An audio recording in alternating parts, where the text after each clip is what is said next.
Patarubhyascha Kripasindubhyevacha Patitanam Pamnebhyo Vaishnavebhyo Namo Namah. Hare Krishna. I'd like to welcome all the devotees who are joining us today for our third session of the International Symposium for Education, organized under the Ministry of Education and the GBC body. And today's session, like every other session, we shall first begin by hearing from Srila Prabhupada. Before we do that, I'd like to offer, on behalf of everybody who's gathered here, our pranams to Srila Prabhupada. And from here, the ISKCON headquarters in Sri Dham Mayapur, we'll chant together and take the blessings of Sri Sri Panchatattva and Sri Radha Madhav. Namo Om Vishnu Padaya Krishna Prishtaya Bhutle Srimate Bhakti Vedanta Swami Iti Namine Namaste Saraswate Deve Gauravani Pracharine Nirvishesha Shunyavadi Paschatya Deshutarine. Jai Shri Krishna Chaitanya Prabhu Nityananda Shri Advaita Gadadhar Shivas Adi Gaura Bhakta Vrinda.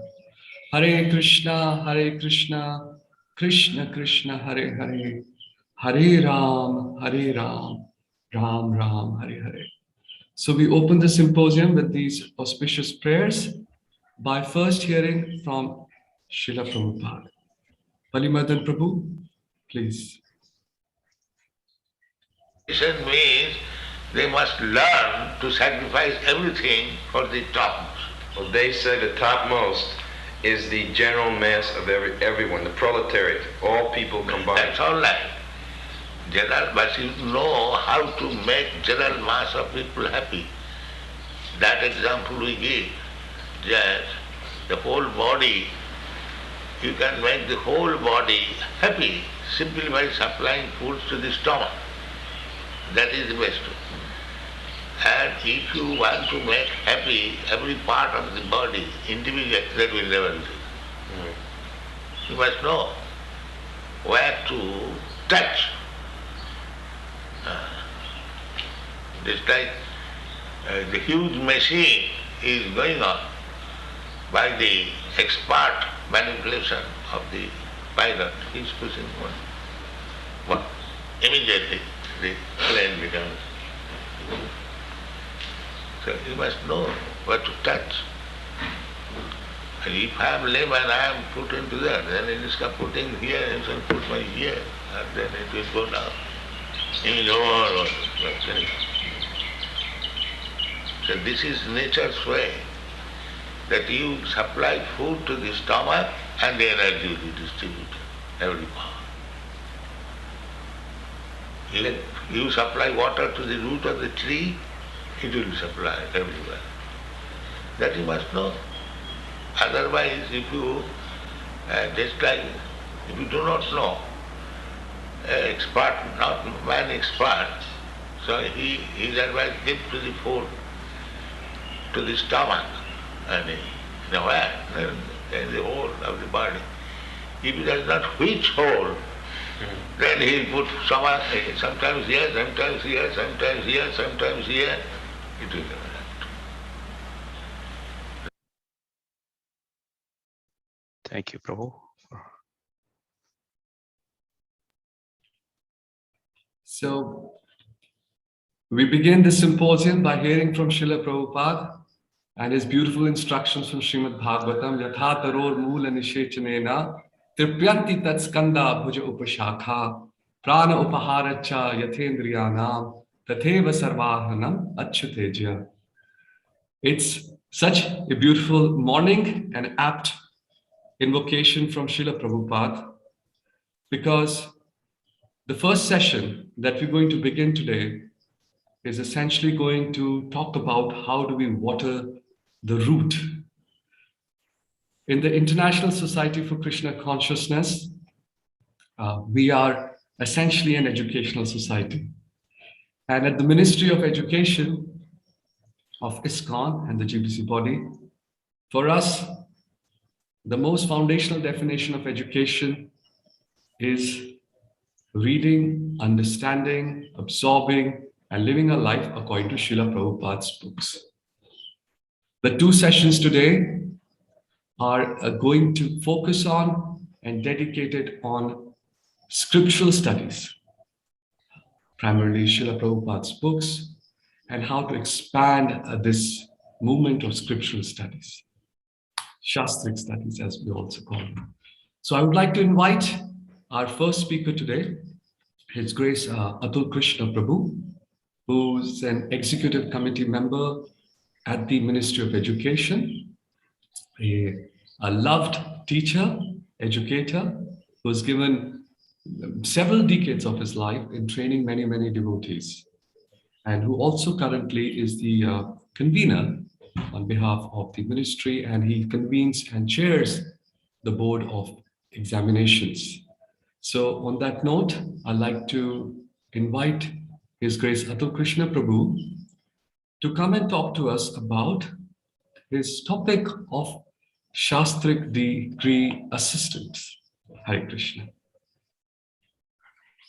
Vandeham Shri Guru Shri Jitapatikamanam Shri Guru Vaishnava Shri Rupam Shagara Jatam Shagara Raghunatam Dhangsha Jivam Sadhitam Sadritam Parijana Shatam Krishna Chaitanya Devam Sri Radha Krishna Padam Shahadam Marita Shri Vishakam Vidam Chamantra Guru Ajata Shri Guru Ganta Charane Kaliya Vandan.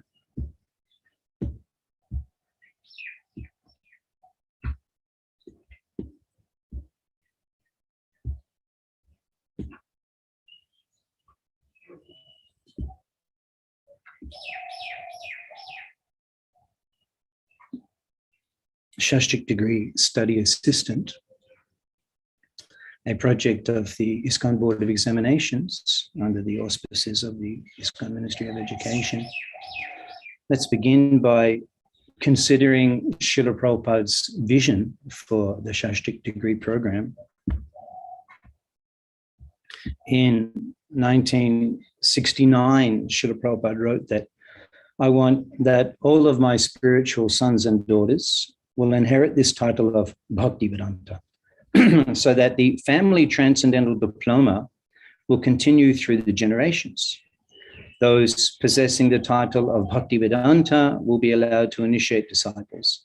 Maybe by 1975, all of my disciples will be allowed to initiate and increase the number of generations. That is my program. Srila Prabhupada's program for the 4 Shastric degrees was that here he mentions specifically that all of his disciples he wanted would have Bhakti Vedanta degrees by 1975. In other words, they would have studied all of his books and taken the assessment and been awarded those degrees. Now, after, that was in Prabhupada mentioned 1975, after 50 years, we have not achieved Srila Prabhupada's vision of all of his disciples having Bhakti Vedanta degrees. In fact, after 50 years, we have less than 20 devotees in the movement with Bhakti Vedanta degrees. And amongst those, I'm not aware of any of those who are Prabhupada's disciples.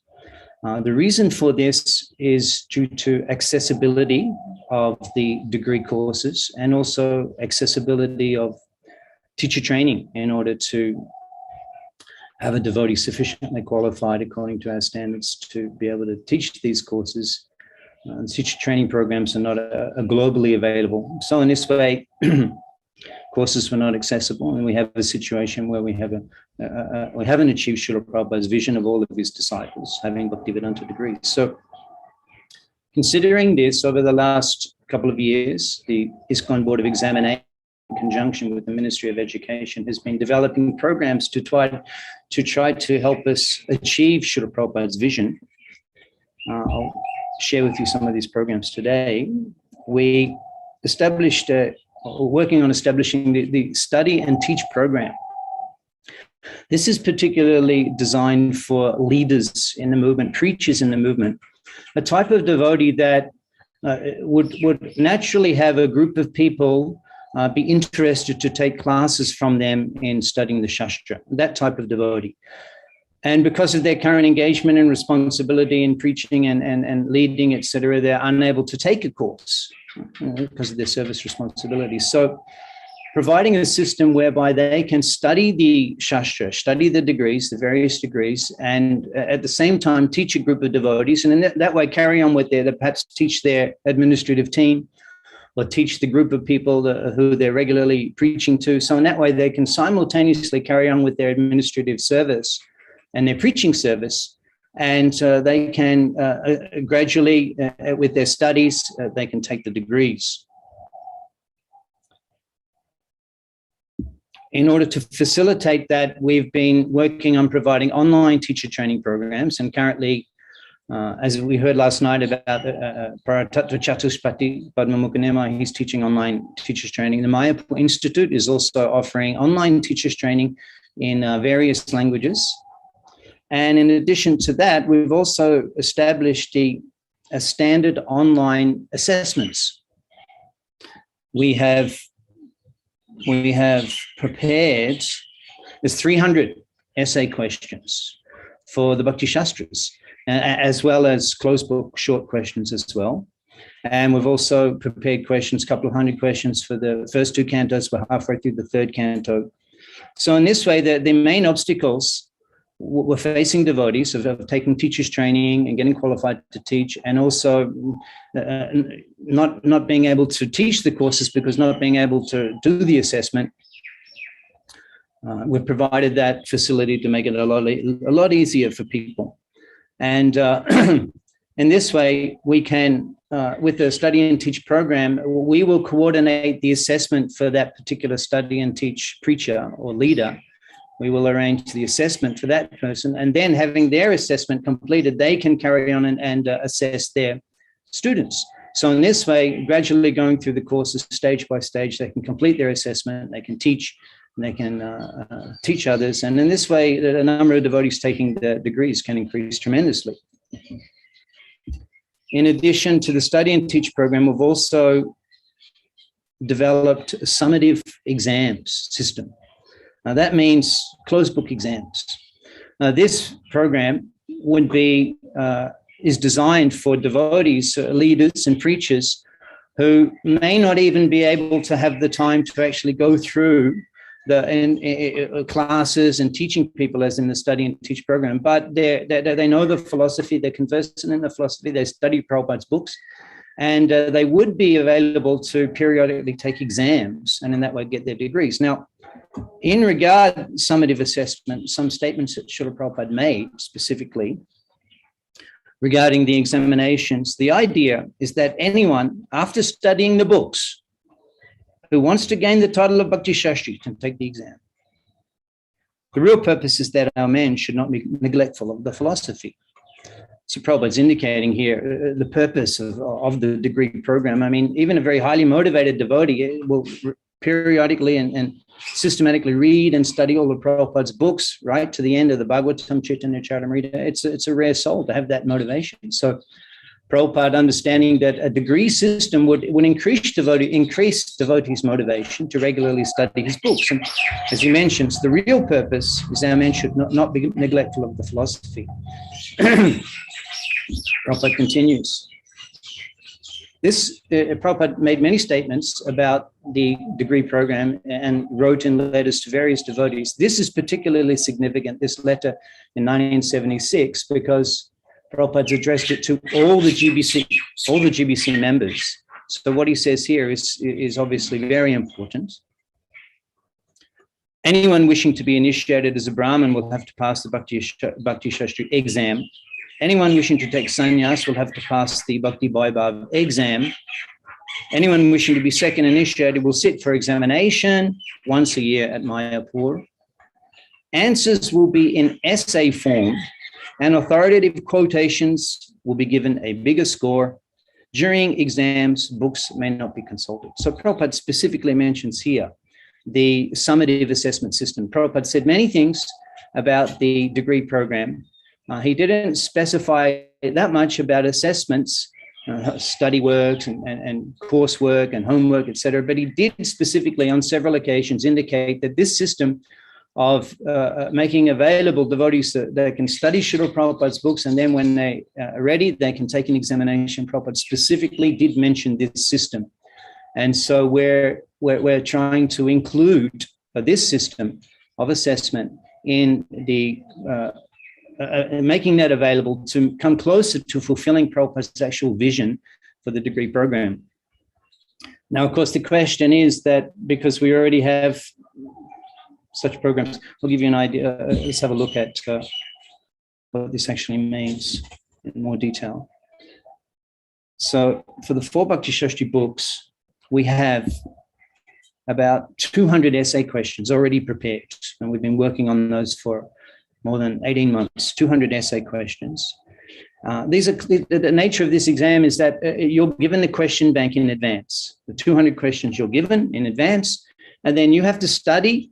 And as you're studying, you have to prepare yourself to answer any of those questions. And on the exam, randomly, questions will appear. So this is the system that Prabhupada had in mind, although he didn't mention the question bank, but we can see that obviously it's much more effective because the question bank itself will induce, it's like a curriculum, it's like a study curriculum, and devotees will study the books in order to be able to answer the questions. And in this way, we're guiding their studies in the same way, in a similar way to we would in a course. So we've prepared specifically 50 questions for Bhagavad Gita chapters 1 to 6. And similarly, the content could be divided into 3 or 4 sections, and around about question bank consisting of about 50 questions for each of those sections could be given. And it's not that one has to do the entire Bhakti Shastri in one sitting, but one could do that in 3 or 4 sittings of around about 50 questions in the question bank, and then have a test in which about 10 perhaps, or 10 or 15 random essays appear. And that can be done in closed book fashion. We've also, as for regular preachers and leaders, we've also developed a specific program for very senior candidates. As Prabhupada mentioned, his disciples. He also mentioned that gurus should have Bhakti Vedanta degrees, sannyasis should have Bhakti Vaibhava degrees. So very senior candidates, Prabhupada disciples, GBCs, gurus, etc., can take a shorter exam. And in this way, while we still have our Prabhupada disciples with us, we pray that we can fulfill Prabhupada's vision by having his disciples get Bhakti Vedanta degrees. Now, question may arise, well, what about the parity between, we've already established very effective on-site programs throughout the movement. So how do we get some sort of parity between those and the summative assessment system? Well, in the summative exams, you're going to have a question bank consisting of 200 essay questions that you have to prepare for. You can take it section by section. That is not an easy task. In the on-site courses, we'll be hearing more about these. Gauranga Darshan Prabhu will be giving his presentation on setting up on-site training programs. There's no closed book essay assessment. It is, the standards indicate that it can, all the essay assessment can be done open book coursework. And there is some closed book assessment, but they're shorter questions. And the essays you can do with open book and in your own time. So definitely the on-site programs are still going to remain a very attractive option for many, many devotees.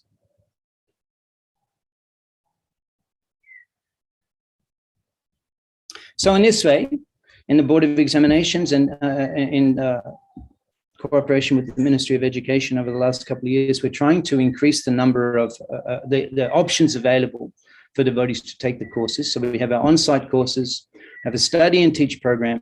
If you can't take the on-site course, but you're qualified, you can take the study and teach program. And if you can't even do that, then at least you'll have an opportunity to take summative exams. So in this way, we'll be increasing accessibility to the degree programs perhaps 3 times or even more.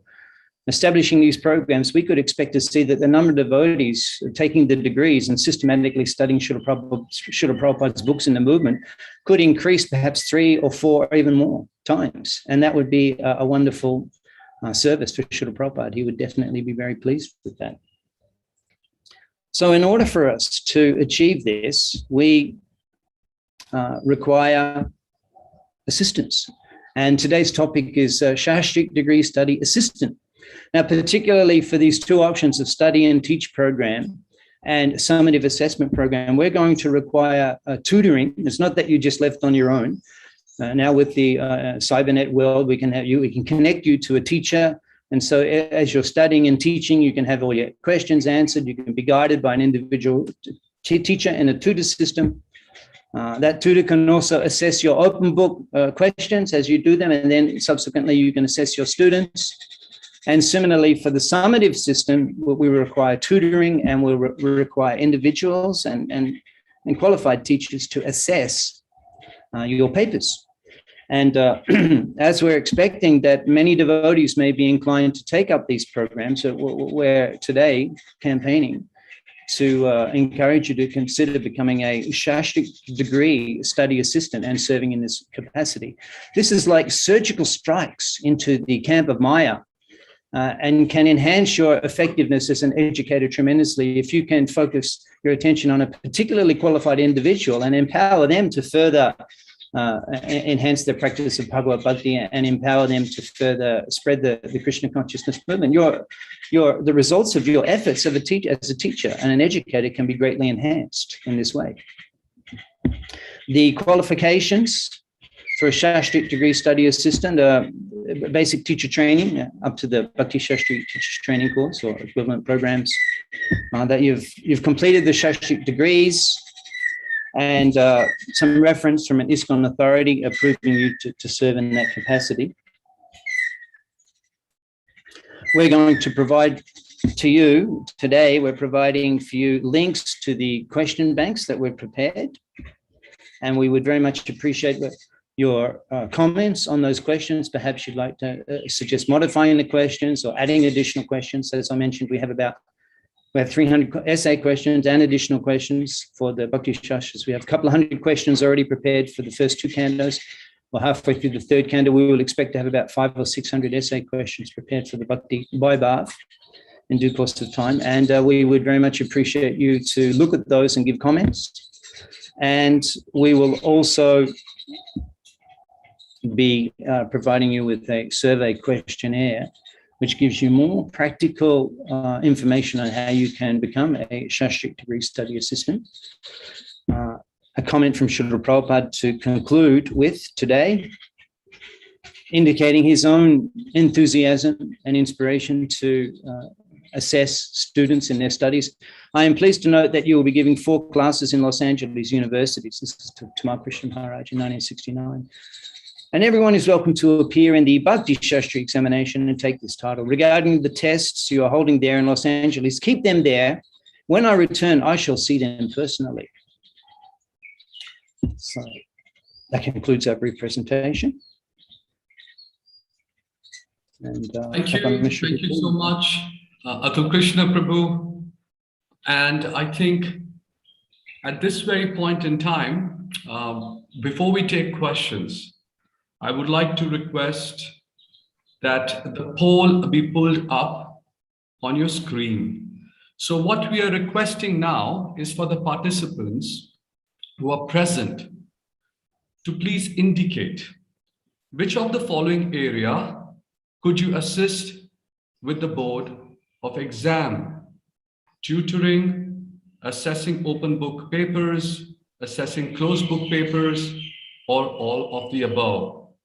So if you're inspired by the direction that we are taking, please, I would like to, 1 minute, please. So if you're inspired by the direction we're taking, please choose one of the options and let us know. The next question is, how can we contact you? Please send an email to Atul Krishna Prabhu and single choice. So we're requesting everybody to please participate in this poll. It will allow us to measure and find out the enthusiasm and for us to be able to build on this initiative that we are taking. Thank you. So we're going to keep the poll open for a few more seconds. We're also providing the link. Can we put that link in the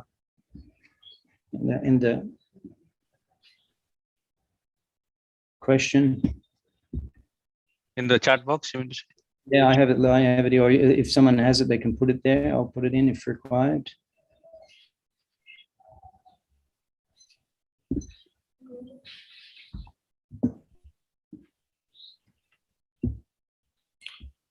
Okay, so we're going to now take question and answers. One question from Chandra Prabhu.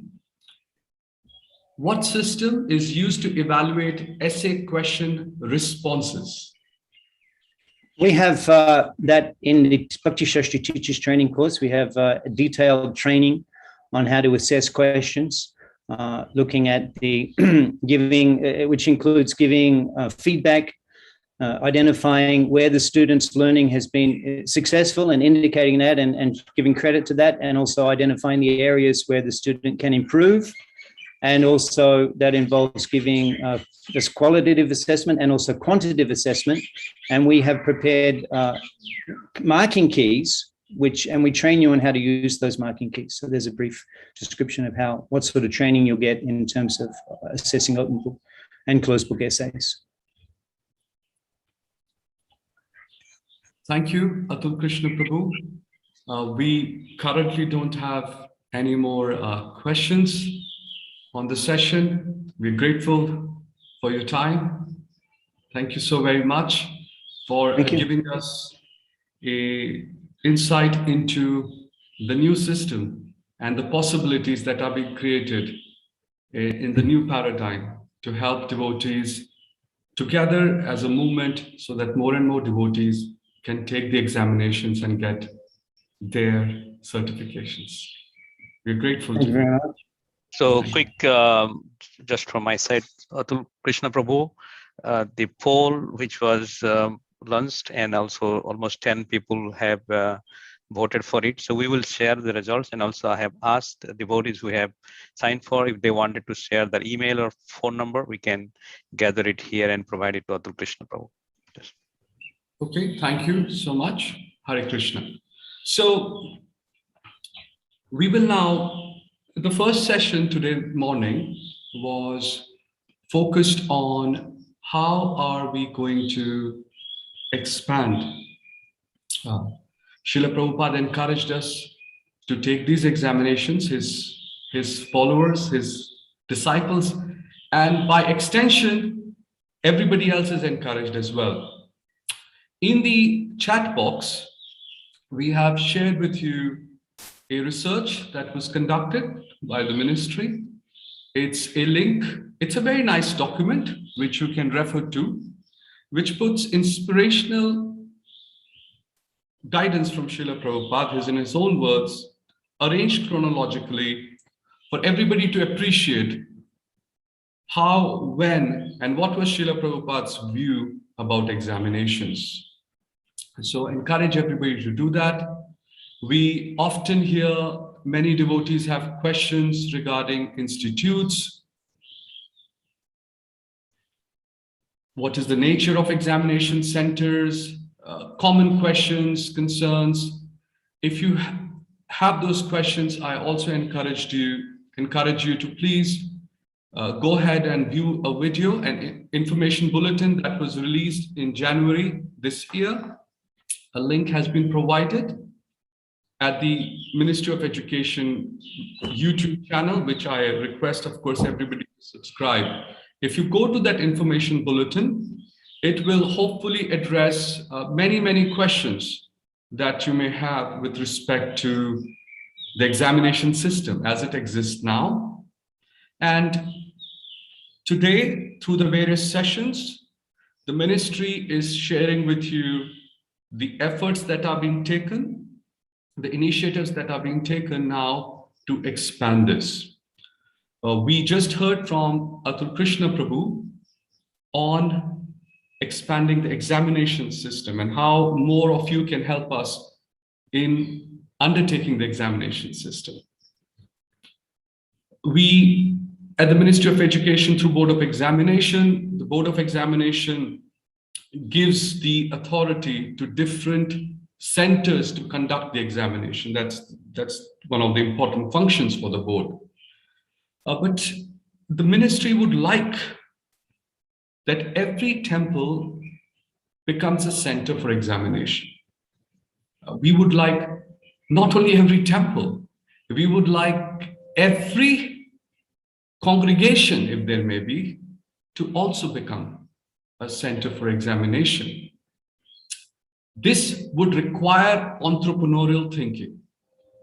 It would require devotees to understand the dynamics of setting up an institute, if I may use the word. And even if you don't use the word institute, how to create a sangha, how to create a forum where a teacher, students can come together and teach, encourage devotees to take examinations. For this session and for this discussion, I'd like to invite a devotee who's been serving in this direction for several years. And going back just a few years, maybe 6, 7 years, they started an initiative based out of Mumbai, Govardhan Eco Village, in the form of the Bhaktivedanta Vidyapith. And in a short span, the Bhaktivedanta Vidyapith has become one of the most dynamic educational centers for ISKCON. So at 6 a.m., I invite now His Grace Gauranga Darshan Prabhu, who's joining us for sharing with us that if we are in different parts of the world, if you're contemplating how can we start our own institute, our own initiative, then what shall we do? So building upon yesterday's foundation of a Brahminical culture, Chatushpati, describing what examination, I hand over the symposium to His Grace Gauranga Darshan Prabhu for sharing with us now about his experience and some tips on what do we do right. Hare Krishna. Am I visible? You are visible and audible with a beautiful setting in the background of Mahaprabhu and the Lordships. Hare Krishna. Namo Vishnupadaya Krishna Prishthaya Bhutale Srimate Bhaktivedanta Swami Iti Namine Namaste Saraswati Devi Gauravani Pracharane Nirvisesha Sunyavadi Paschatya Deshatarane Jai Shri Krishna Chaitanya Prabhu Nityananda Shri Advaita Gadadhara Srivasa Gaur Bhaktivinoda. Hare Krishna Krishna Krishna Hare Hare Hare Rama Rama Rama Hare Hare. Hare Krishna.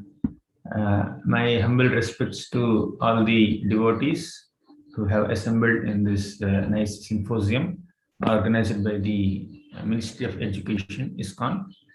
And I was asked by the coordinators, organizers of this event to speak on developing a Shastric institute based on my limited experience.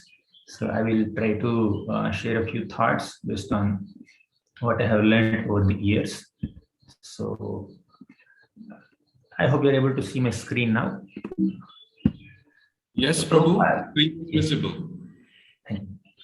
So we have this letter by Srila Prabhupada to Aniruddha in 1969. So it was in Prabhupada's plan that he said we can start a theological school also along with a boys' primary school, and our theological school will regularly teach our published books like Bhagavad Gita, Srimad Bhagavatam, and other books. And we wish to hold examinations and award titles such as Bhakti Shastri, Bhakti Vaibhav, and Bhakti Vedanta. And the whole program will run for 7 years. So Prabhupada had envisioned and planned and desired to start an educational institute or a facility where devotees could gather together and study our own scriptures that Prabhupada has given us, a great treasure. And he also further writes in the letter, it's a long letter. So he says that the world needs many preachers And we have to manufacture many preachers for this purpose of sharing the message of scriptures with everybody. So for that, a school is needed, an institute is needed. So in my humble opinion, the two foundational requirements for starting an educational institute are love for Shastra and zeal to spread Shastra. So other things are details that are going to come up in the next 20 minutes. But it all begins with, to begin a Shastric institute, we need to have like genuine love for Shastra and also an inspiration and a zeal to spread the message of Shastra to as many people as possible. So in this presentation of few minutes, I'll be sharing my journey in the last 1 decade. 2012, we started Bhaktivedanta Vidyapeeth. It's 2021. The last 9.5 years, I have been involved in teaching and coordinating educational programs. So I'll share some of my learnings and also various aspects of this institute, Shastric Institute, like the types of manpower, the types of assessment we could conduct, the types of students who might be there, the types of platforms of training, and several other things. So in 2012, when I was just a 3-year-old brahmachari in ISKCON Chapati, actually Govardhan College, we all got shifted to Govardhan College. So at that time in 2012, I was asked by the seniors to start this facility where the newly joined brahmacharis, 20 of them at that time, they could systematically study the scriptures. So I was told it's a 2-year training program. Already they went through a 1-year training program called BT, Brahmachari training. So now I was asked to start this 2-year training program where we conduct systematic study classes on Srimad Bhagavatam and Shri Chaitanya Charitamrita. And like just I figured out, seeing the volume of the syllabus to be completed, there are 335 chapters in Srimad Bhagavatam, there are 62 chapters in Chaitanya Charitamrita. So if you conduct classes like this, then like how do we cover this? So I had given some 1.5 years for Srimad Bhagavatam and half year for Chaitanya Charitamrita. So a 3-semester time duration for Srimad Bhagavatam. So the pace at which we were covering was like 1 chapter a day, and weekday classes and weekends were off.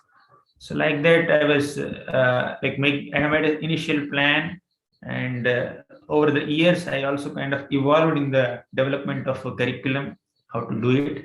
So in summary, this Bhaktivedanta Vidyapeeth, if you see the logo, there is a caption there: Truth, Tradition, Transformation. So the aim is to facilitate the study of devotees for all the practitioners of Bhakti Yoga, to facilitate their study about the absolute truth in a traditional method that leads to the transformation of the heart of the student. So truth is Shastra. Tradition is learning that Shastra from a guru or guru's representative. That's a tradition. And ultimately, we are aiming at transformation of heart, where we develop genuine service attitude for devotees and also develop genuine Vaishnava qualities and ultimately love for Krishna. So that's the Guru Sadhu Shastra, truth, tradition, and transformation. So with this vision, we were trying to conduct this. So over the years, like I kind of evolved with the whole curriculum, and the curriculum is based on this 5S model. So to set up a Shastric Institute, we could center this Shastric educational program based on these 5 things. One is sadhana. So yes, ultimately in a Shastric Institute, Swadhyaya is given the main seat, but to facilitate a proper Swadhyaya and also to enable all the Vidyarthis or students who are doing Swadhyaya to assimilate what they are studying better, we need to have the other 4 S. One is sadhana, the regulated practices of Bhakti Yoga like morning program, Dirchapa and other things. Then Swadhyaya, scriptural study. Then also Seva, so that they will be able to assimilate what they have studied by rendering some service to devotees and the deities and the whole community. Then Sangha, good association, because bhakti is best practiced in good association. So without the Sangha of devotees, one may not be able to effectively absorb oneself in this devotional practices. And also Sadachar, means the behavior or the character that we develop based on the remaining 4S. So this is the 5S model that we follow in the Bhaktivedanta Vidyapeeth. So there is overlap between all these S's as sadhana, swadhyaya. So swadhyaya also is a part of sadhana, but just to identify them in this way, we have put this in 5S model. And swadhyaya, which is much deeper, has 5 sub-elements. One is Shravanam, hearing the scriptures. Second is Mananam, recollecting the scriptures.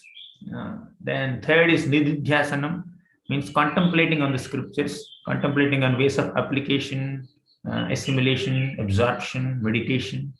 Then Pathanam, reciting scriptural verses is also a very purifying experience. Then finally Kirtanam, we should be able to speak or present the scriptural knowledge according to our understanding that we have gained from bona fide and authentic sources. So these are 5 elements of Swadhyaya. So we try to center the program like on these 2 flowers that I just showed you, 5S model and the 5 aspects of Swadhyaya. So the 2 aspects of an institute are, like, you can have multiple aspects, but I would say that just like somebody has a gross body and a subtle body. So for an institute also, there's a gross thing that is visible, which is infrastructure and manpower.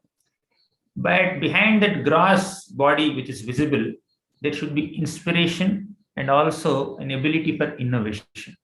So that's the subtle body there. So, or it's like the software and hardware. Software may not be visible, but without that software, the system cannot run. And similarly, hardware, which is visible directly. So now we need funds, we need facilities, but along with that, we need to have patience and passion. So passion is not sufficient. We should be patient also. And patience does not mean we just wait for a long time. We should also exhibit the passion. So that internally we should have that mood also to develop the Shastric Institute and conduct educational programs. So I would say, apart from the manpower and infrastructure, we should also have the necessary inspiration and commitment to the whole process of Shastric training.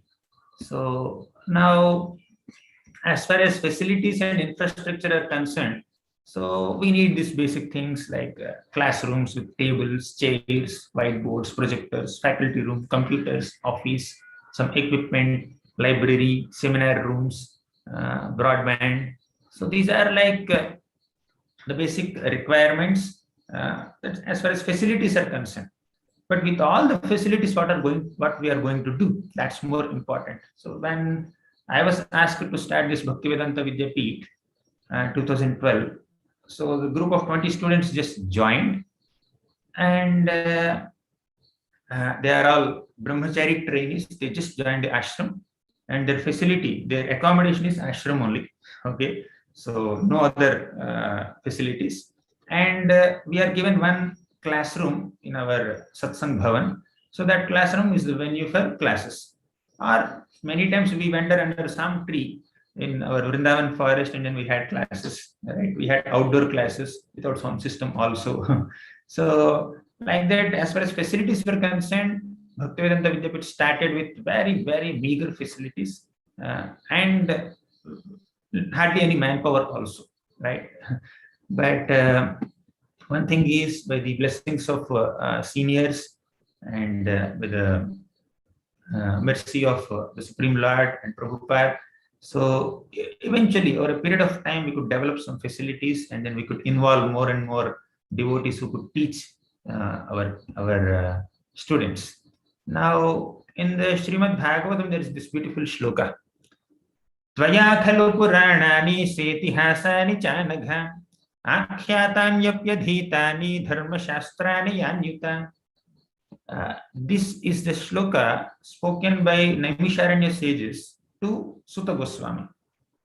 They were glorifying Sutta Goswami's skill. Means you are anagha, you are sinless, and akhyatani adhitani, you have studied the scriptures nicely, adhitani, and akhyatani, you have also explained the scriptures nicely. That's your experience, that's the skill part. But more than that, vethatvam saumya tatsarvam tattvatas tadanugrahat bhruyuh snigdhasya sishyasya guravo guhyamapyutam. More than that, the attitude of Sutta Goswami is very important.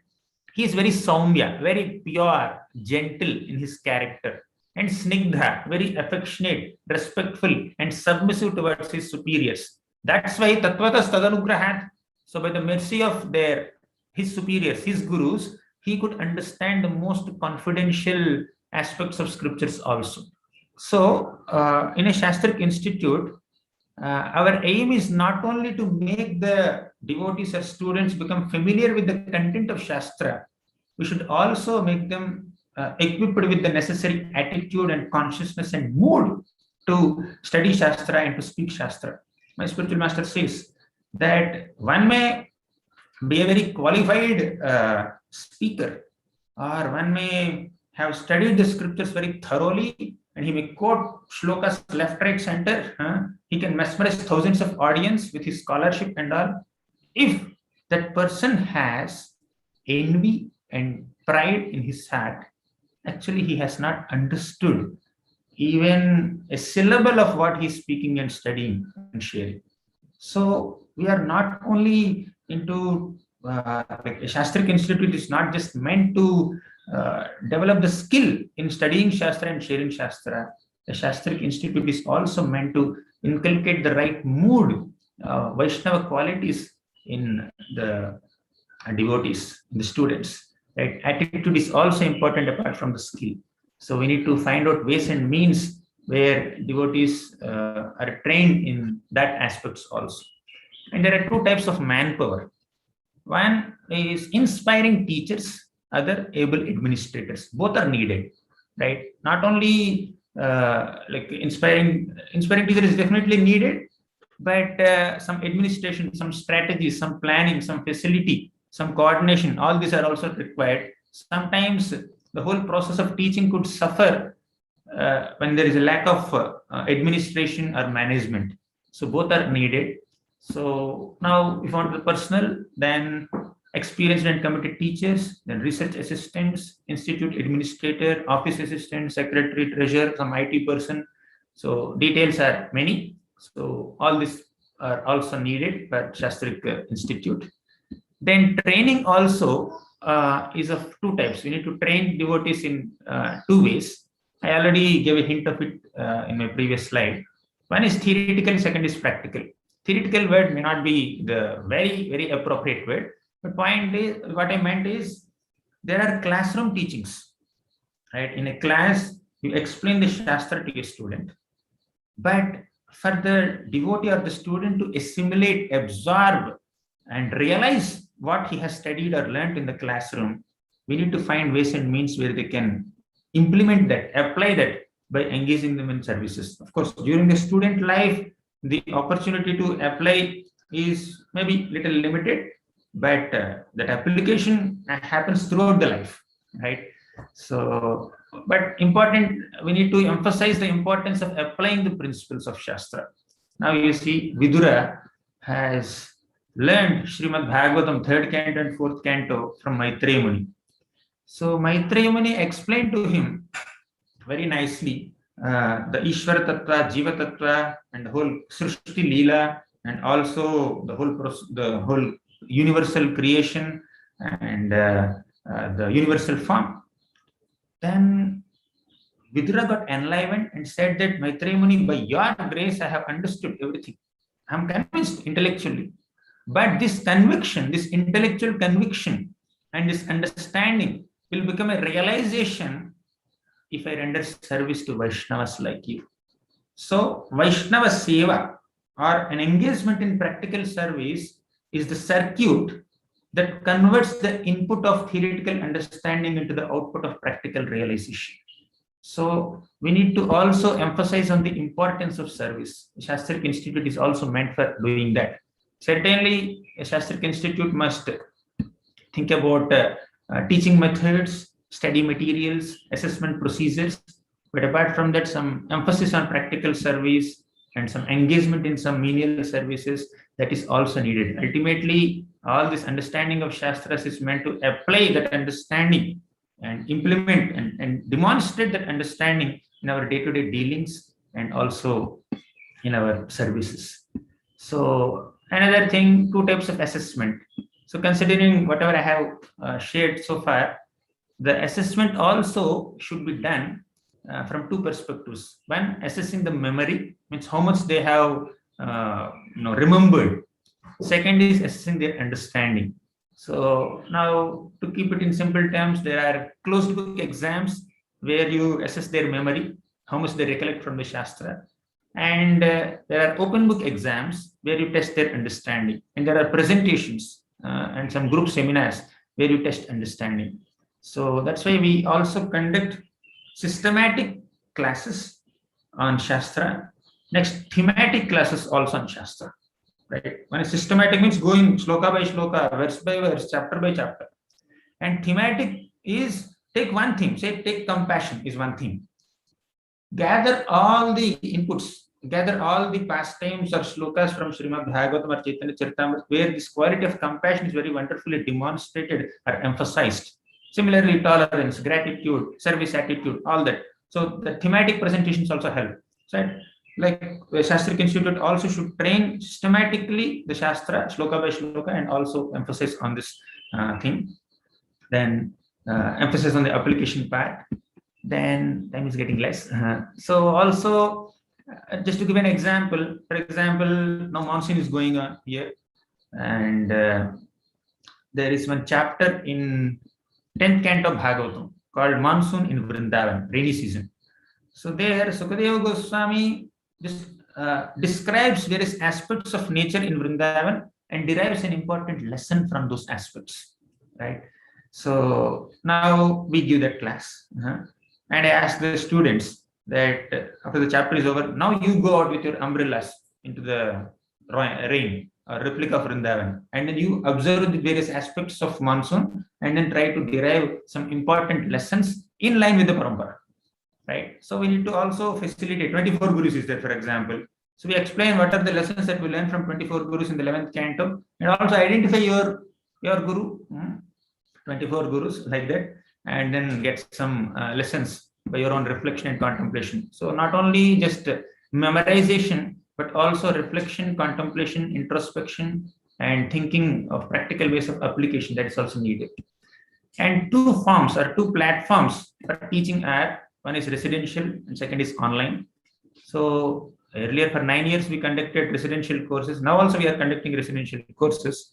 But during this pandemic time, we could not form a new batch because it's not very safe for people to just come to another location. So we intensified our efforts in online teaching now. So we have been conducting several programs. So online platform has its own limitations because there is no personal physical interaction, but it also has a lot of advantages where you can connect to people in any corner of the world and any age groups. So physically, if people have to come here, accommodation, facilities, so many logistics are there. But online, with just one click, you're able to connect with multiple people, and the Shastra training also becomes more effective and wider. So we are conducting several online courses on different cantos of Bhagavatam. This week I have this Mukundamala Stotra. Next month I have this Bhagavata Viveka Stotra. And multiple speakers also come together to conduct small residential courses. We are conducting courses for children. We are conducting courses for elders and teenagers, all categories of devotees on multiple scriptures. And as far as finances are concerned, yes, we need some funds for student materials, salary to employees if they are employed, then travel, stay arrangement, and many other things. And also communication, we need to have a proper website. The Shastric Institute should have a website to communicate all the courses, and brochures and letterheads, visiting cards, logo, many other things. And certificates also should be given. Periodic conferences could be conducted. So all these are various aspects of the Shastric Institute. And also Shastric Institute and the students should have proper access to study materials. So we have been publishing some systematic study guides and also some kind of self-help kind of books where you get the Shastric wisdom in a more practical and applicable format. So these are a few thoughts on developing a Shastric Institute. Of course, this 20 minutes may not be the sufficient time to get into elaborate details, but I just shared a few thoughts. So thank you very much. Hare Krishna. Jai Srila Prabhupada. Thank you, Gauranga Darshan Prabhu. Yeah, I mean, that's a lot of food for thought. You've given very valuable guidance from your experience on various aspects for institute. Needless to say that much work needs to be done, but like you started, that if we have love for scriptures, if we have love for Srimad Bhagavatam, Chaitanya Charitamrita, Bhagavad Gita, Srila Prabhupada's books, then we should have complete confidence that everything else Krishna will provide. It will come through. And we can see from the example of the Bhaktivedanta Vidyapith that it was proved. The Lord did reciprocate very generously. So we have a few questions. The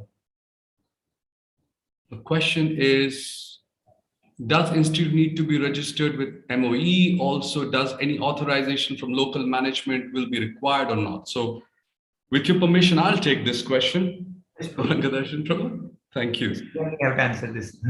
Okay, so dear devotees, the role of the ministry is to, our purpose is to encourage more and more devotees to read Srila Prabhupada's books, teach Srila Prabhupada's books. It can happen in an individual capacity, and there was a session which I encourage you to look at on Chatushpatis, which are established by individual devotees, and it's a dialogue between individuals based upon their trust. But when you talk about institute, the word institute, it basically by definition means it's institutionalized, it's within a framework. So yes, it has to be registered with the ministry. The board of examination that we have under the ministry has a function, and that is that they look at the credentials of a certain group of devotees who want to establish an institute. It's a very simple form. You can write to our office. If you like to establish one, we actually encourage everybody to establish. If you're inspired by institute, please do so. It's a very simple form. Again, Ramacharya Prabhu, please, you can see the video that I've shared, our team has shared on the YouTube, which describes how this can be done. And it does require, institute does require local management consent. And we will facilitate that consent. If you look at my talk on that discussion on YouTube, on our information bulletin, the ministry will help you out in getting that consent if you're facing any untoward difficulties, if I may use that word. So, Hare Krishna. So, any other questions from devotees?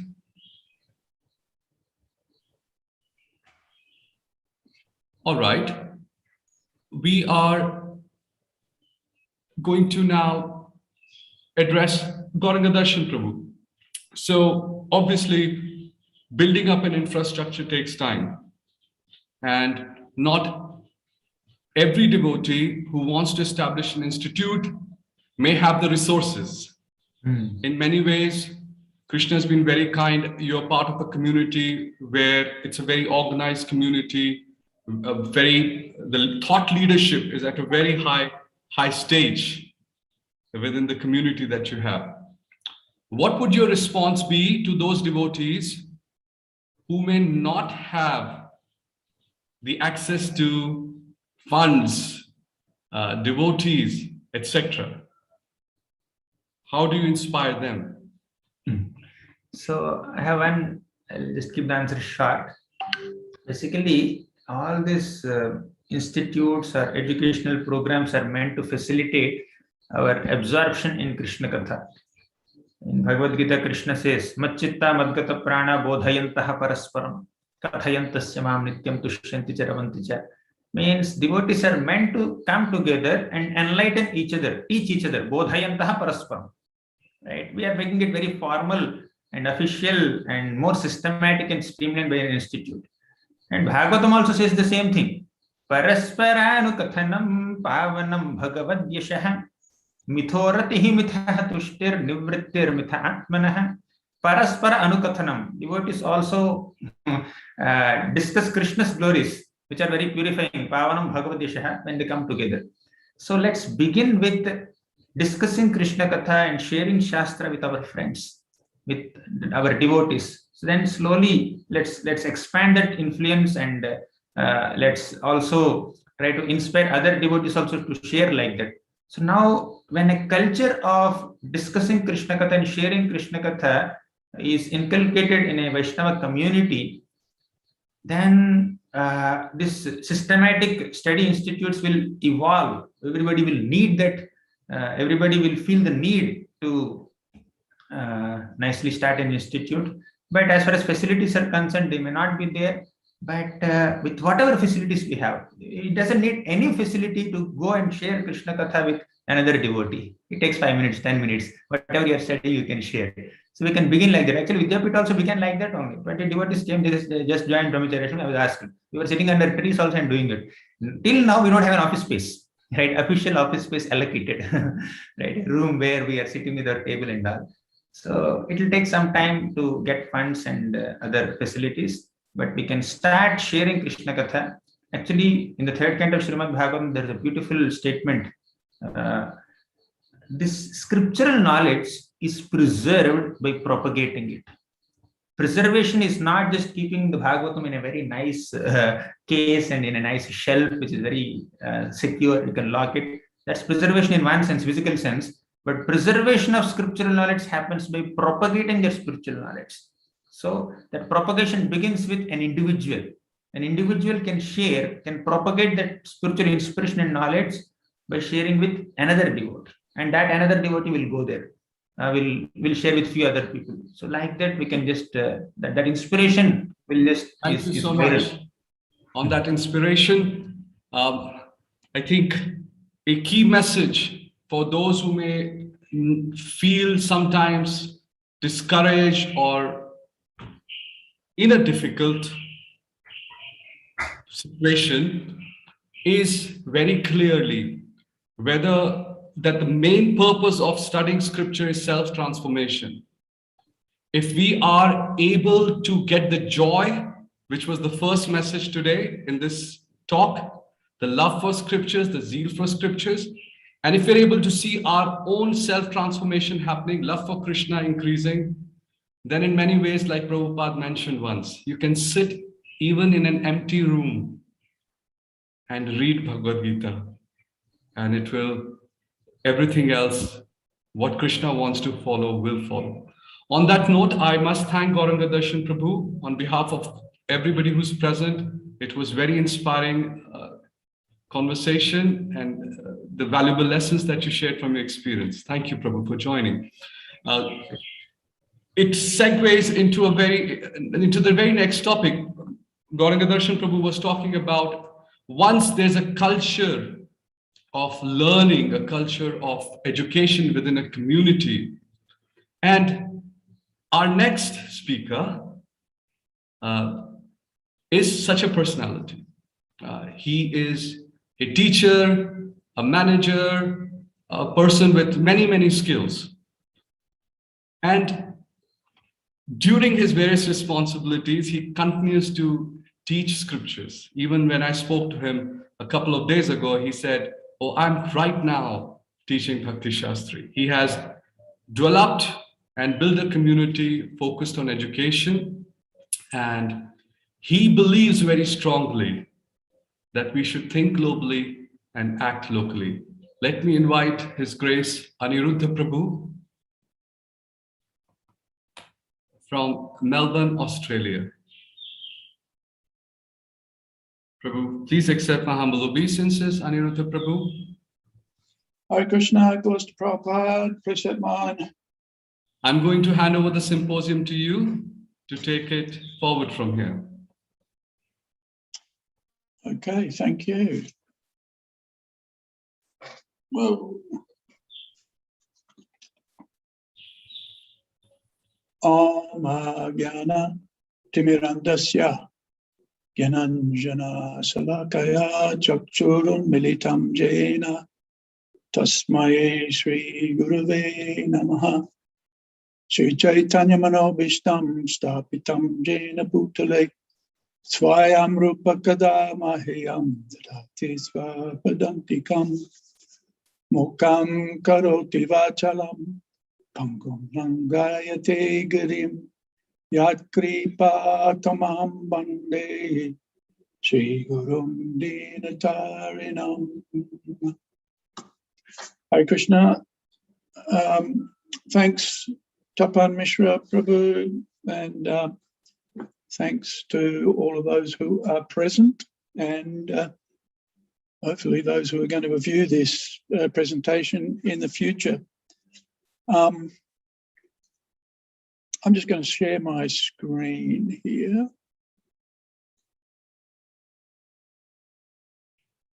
With you. And I'll just switch over to my presentation. So, okay.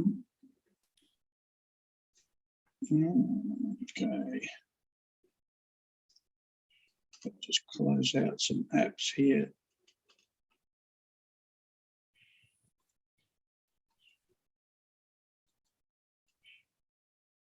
Now, I was born pretty much into education. My mother and father were both teachers. I often, well, practically speaking, lived in a school. On one occasion, our house would be right next door to the school where my father taught. And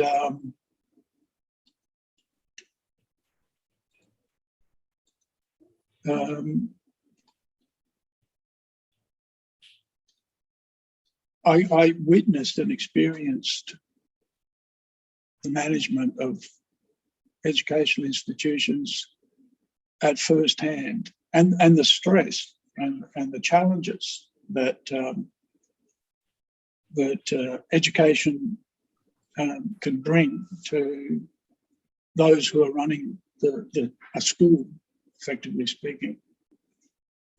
So one of the challenges that I've faced as an ISKCON leader, as an ISKCON manager, and as a developer of an ISKCON community has been the establishment of education within the community. When I became the temple president, I quickly came to the realization that whilst running a temple is important, actually what I was doing was developing a community. And that community development, especially within ISKCON, is dependent upon education.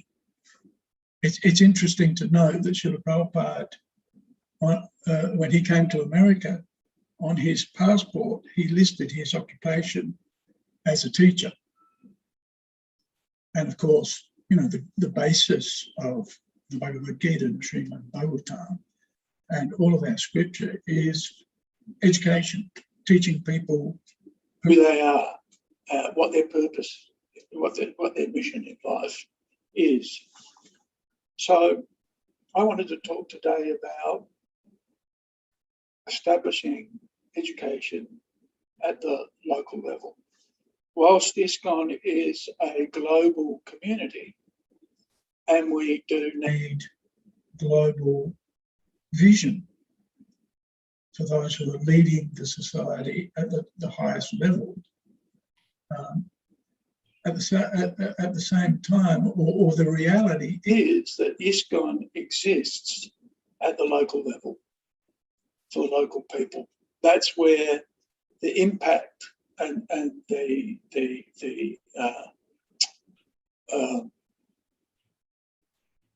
real action of ISKCON takes place at the local level. And it's important that we manage ISKCON communities in such a way so that at the local level, we're displaying competence, we're providing impact and results for our local communities and for the residents of those communities. And so whilst managing a temple is important,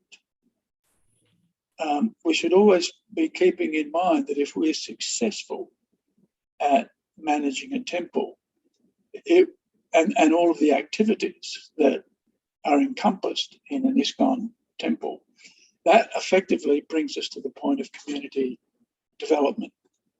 And so those of us who are managers should always keep that in mind, that, okay, we're managing a temple, but what are we doing it for?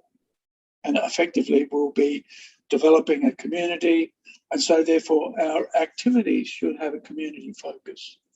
I'll tell you what I mean here.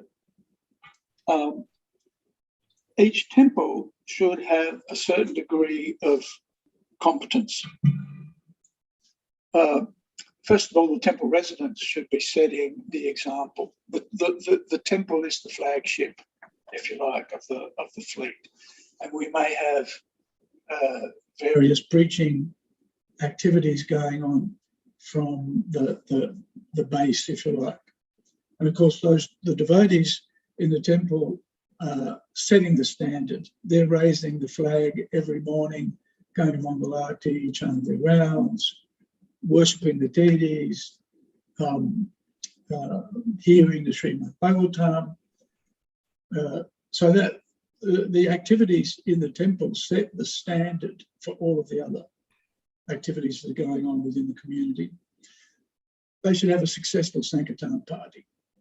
They should be competent in book distribution. The deity worship should be first class. The prasadam distribution should be sumptuous and prolific, for want of a better word. The temple should be hosting very successful festivals. You know, the deity worship should be opulent and gorgeous. The kirtan should be uplifting and inspiring. The prasadam should be delicious. Now, if you're competent in these activities, then effectively our communities will grow. If we just focus on those activities as the core activities of an ISKCON temple, then we'll attract people. From Sankirtan, people will be attracted. From book distribution, people will be attracted. If the deity worship is opulent, then people will be attracted. So the community will automatically grow, and then from that, education and training must follow. Because we'll have, and this is what's happened in ISKCON today, we now have, you know, when I joined a temple, it was basically, this is in the late 70s, ISKCON was devotees living in temples.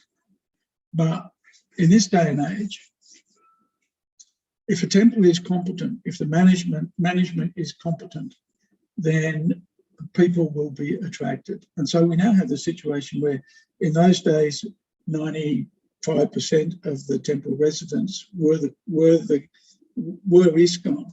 In this day and age, the temple residents are a very small percentage of the community. And so we now have a congregation which is now 95% of an ISKCON community. So that community, part of community development is ensuring that we're providing education and training that previously people got in the ashram, in the temple. That training now has to be delivered to the individuals in the community at a local level. So what makes a successful local education effort? We should be considering cradle to the grave. I'm not sure where I've heard that before, but we should be planning to take our community membership as it grows, and it will grow. It does grow. If we follow those basic functions of an Islamic temple, then our community will grow and our education will be successful when we plan for all of the individuals that are going to be involved. Yes, we'll need money.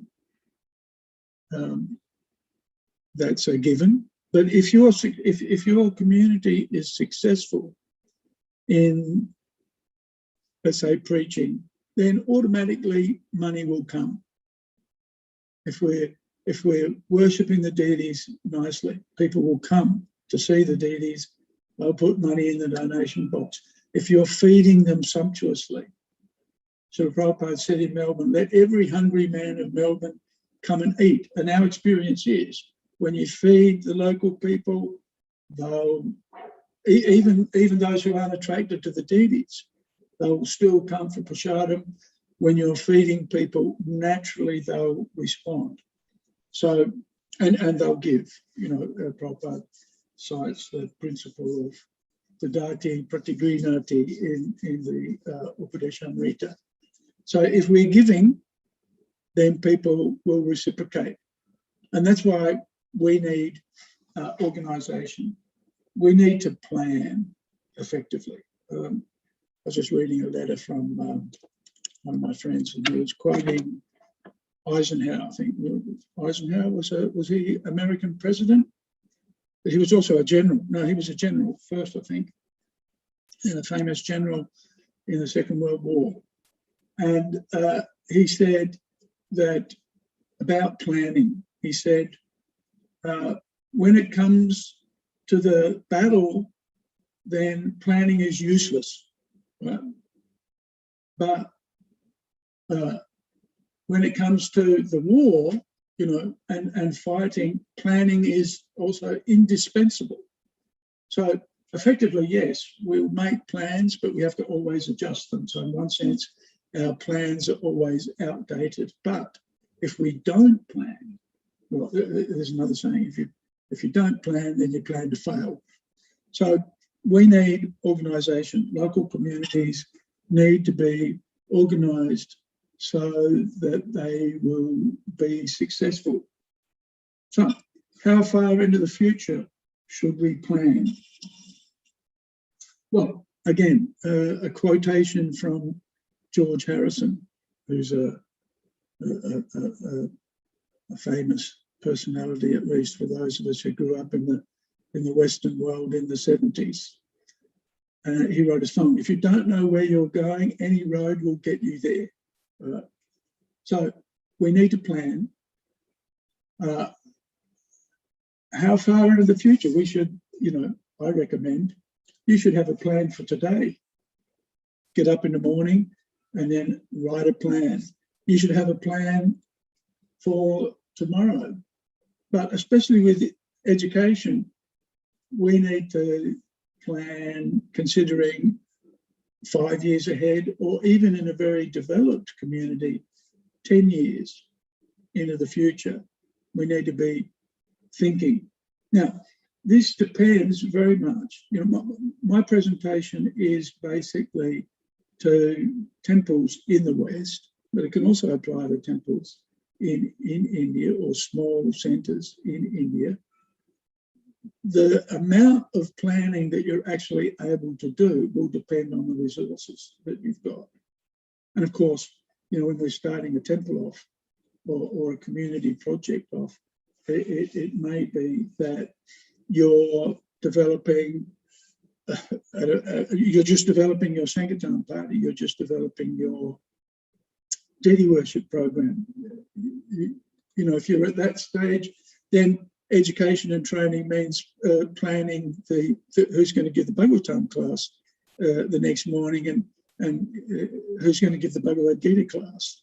So depending on the institutional development or the level or the depth of your organisation will determine how much planning you do. But ideally,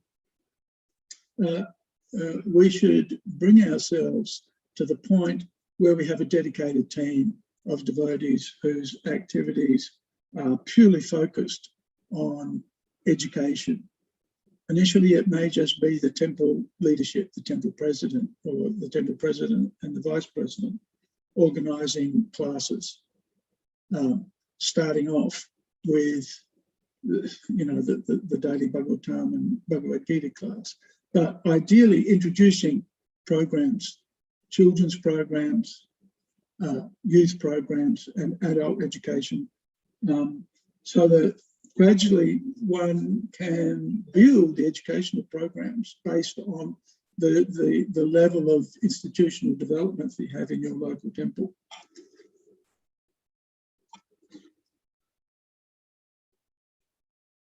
Now, what should we consider in developing a local education program?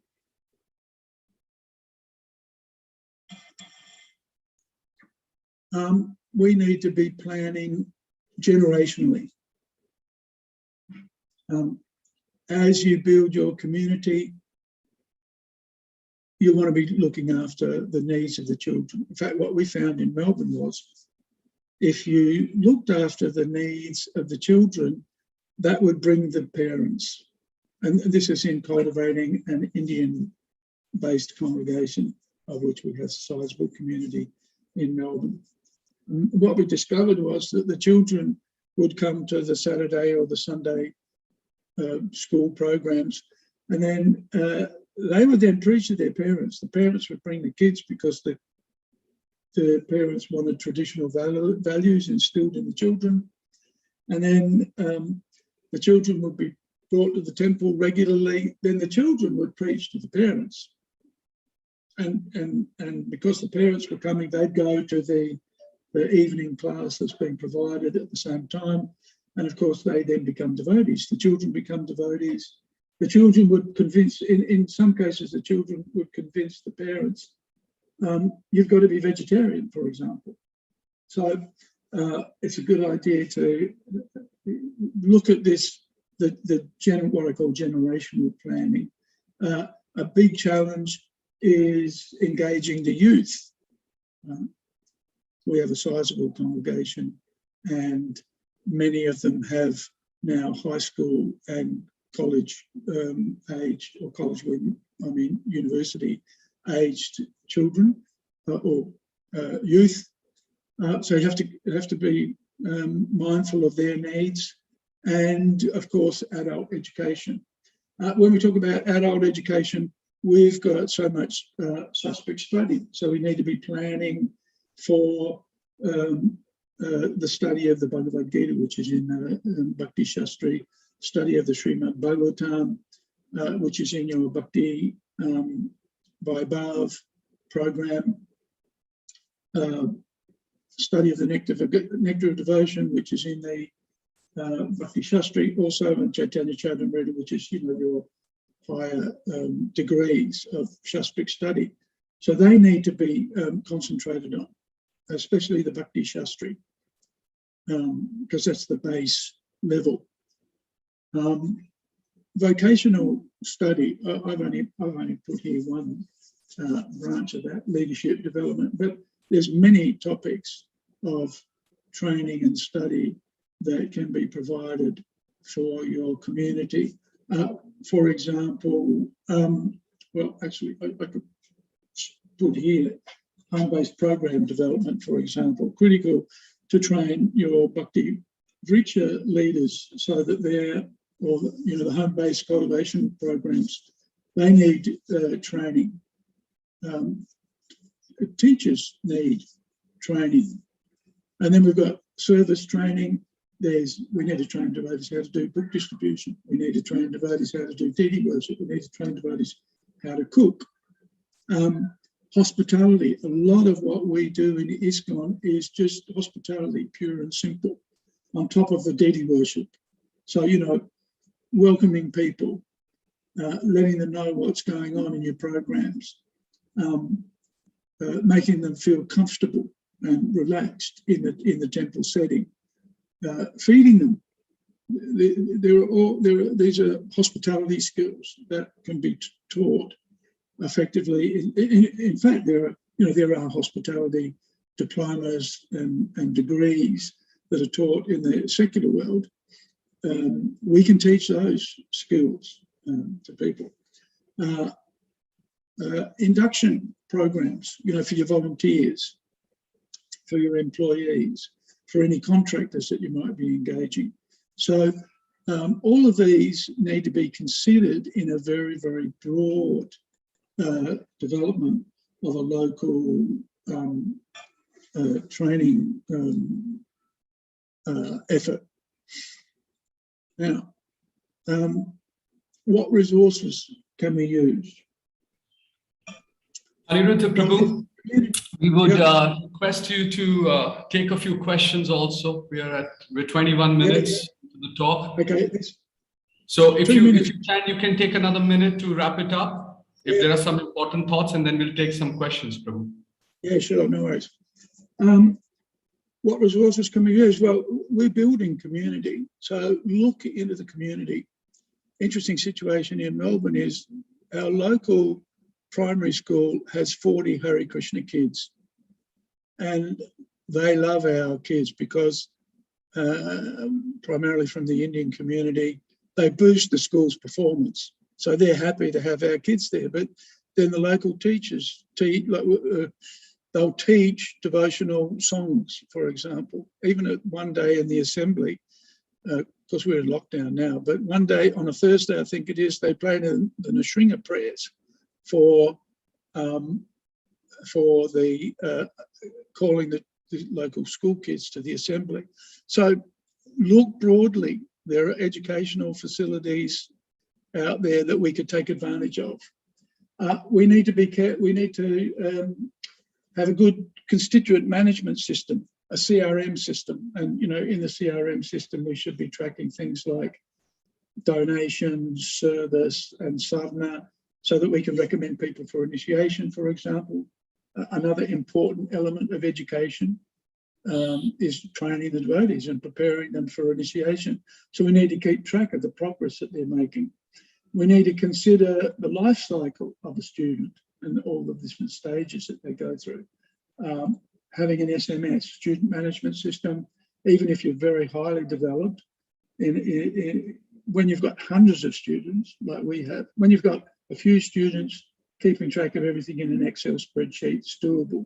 But when you get hundreds of students, then you need to start looking at systems that can manage that. My recommendation for everybody is, as soon as possible, establish a board of education. So they're devotees whose role it is to look at strategy, look at the mission, the vision, what are we going to do, what resources do we have, who are the leaders, what do they want to do? So planning, measuring performance, developing policies and procedures, and managing compliance. Very important in developed countries.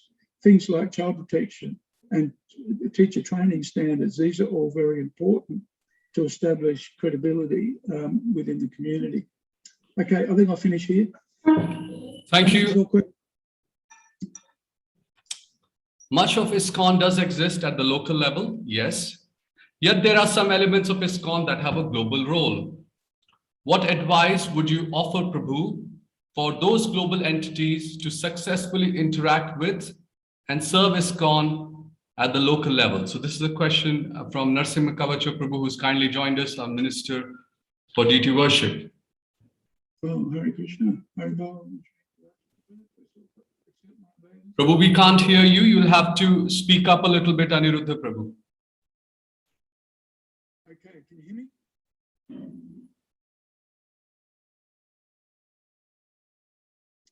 So, Aniruddha Prabhu, I can't hear you. Perhaps that's a problem with my end, but I'll ask my organizers if they're able to hear.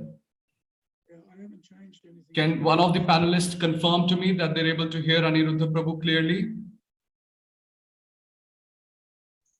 No, Prabhuji, not clearly. Could you speak a little louder or come closer to the microphone?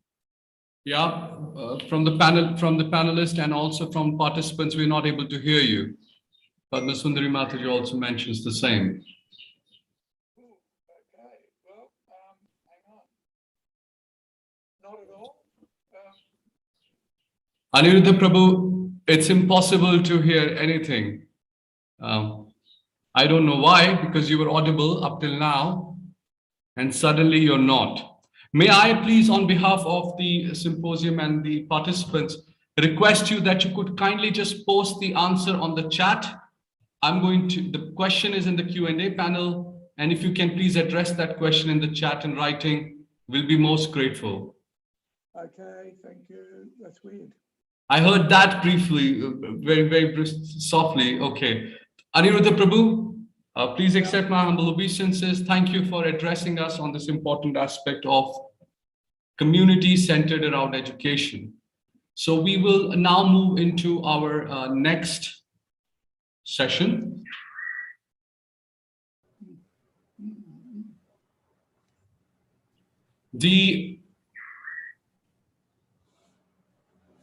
Please give me a moment.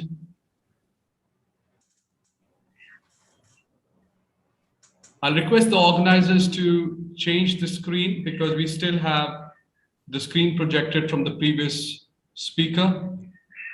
Requesting Aniruddha Prabhu to stop sharing his screen. Thank you. So far we have, since yesterday evening, we started discussing about a few topics. The first topic that we addressed in the symposium was the need for a Brahminical culture, for individually inspired devotees whose heart is in scriptures to actually establish their own chatushpatis or centers of learning based upon trust, community-based. Then this morning we heard from Atul Krishna Prabhu, who shared with us that how these inspired Brahmanas, teachers, can study and teach others. He offered and he shared how we've established a program where even otherwise very busy temple presidents who may not have the ability to travel, take out time, but are otherwise very, very familiar with Srila Prabhupada's books, can locally establish study and teach programs, an initiative which is now started. As part of that study and teach program, the ministry is trying to facilitate the assessment of these study and teach programs, helping devotees who are conducting these study and teach programs, and you are all requested to help out. Many devotees can come forward and help us in becoming evaluators in this study and teach program.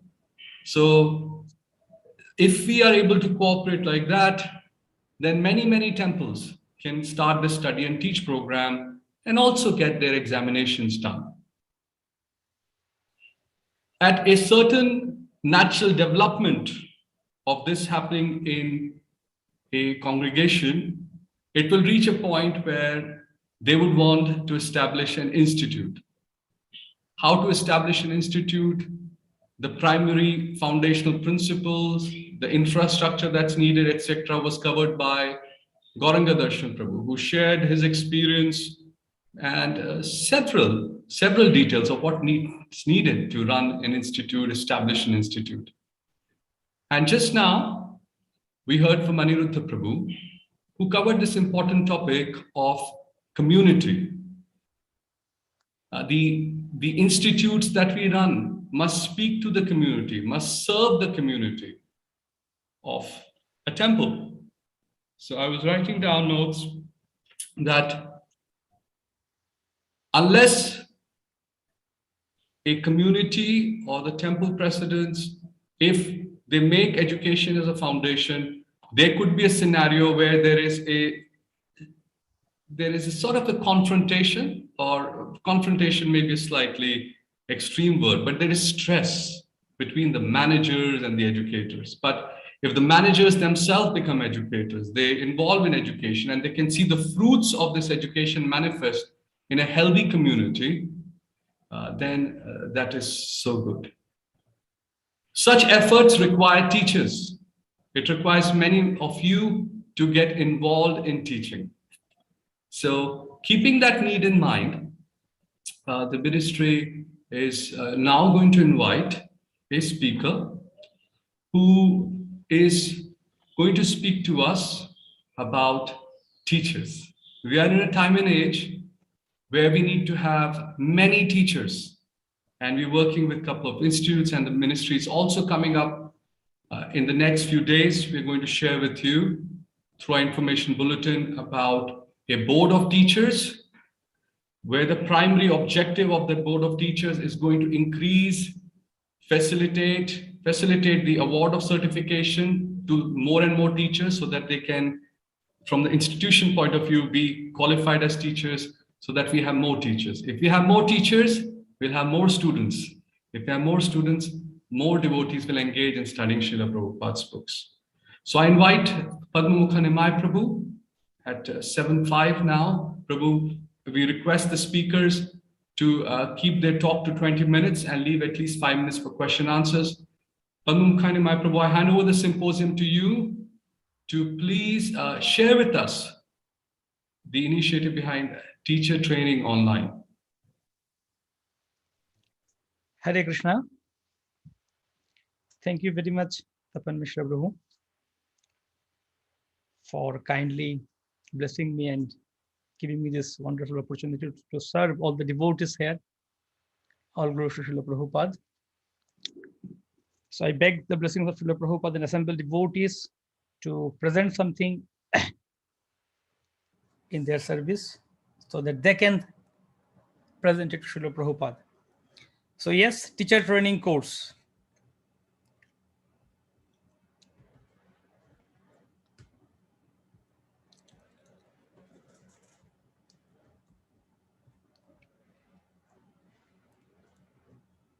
I hope you can see my screen. Yes, Prabhu, the screen is visible. Yes. If you can be, if your voice can be a little bit louder, then it will become easy for us. Thank you. Yes, just a minute.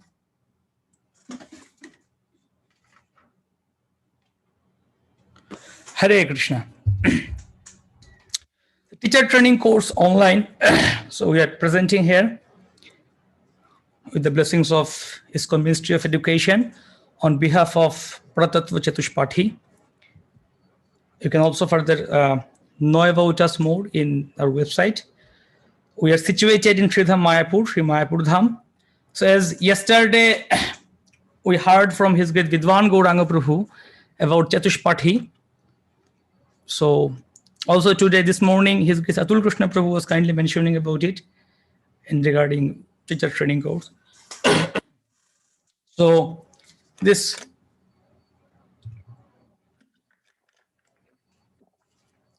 morning also we saw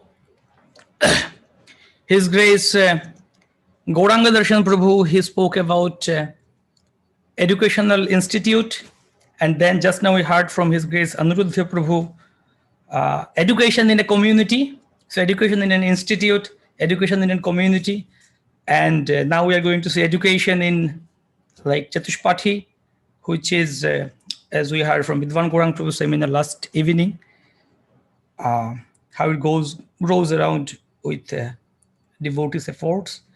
So we are dedicating to His Divine Grace, A.C. Bhaktivedanta Swami Prabhupada, Founder Acharya of International Society for Krishna Consciousness. So first of all, as we heard in details from Vidwan Gaurang Prabhu about Chatushpati, just another brief quote from there. Meaning of Chatushpati, Prabhupada says, so Lord Chaitanya had a small school. The Brahmanas generally, they keep a small school which is called Chatushpati. Chatushpati. Chatushpati means that a school where up to the 4 Vedas are taught. Grammar and religion and everything is taught there. So there, in every village, that was system.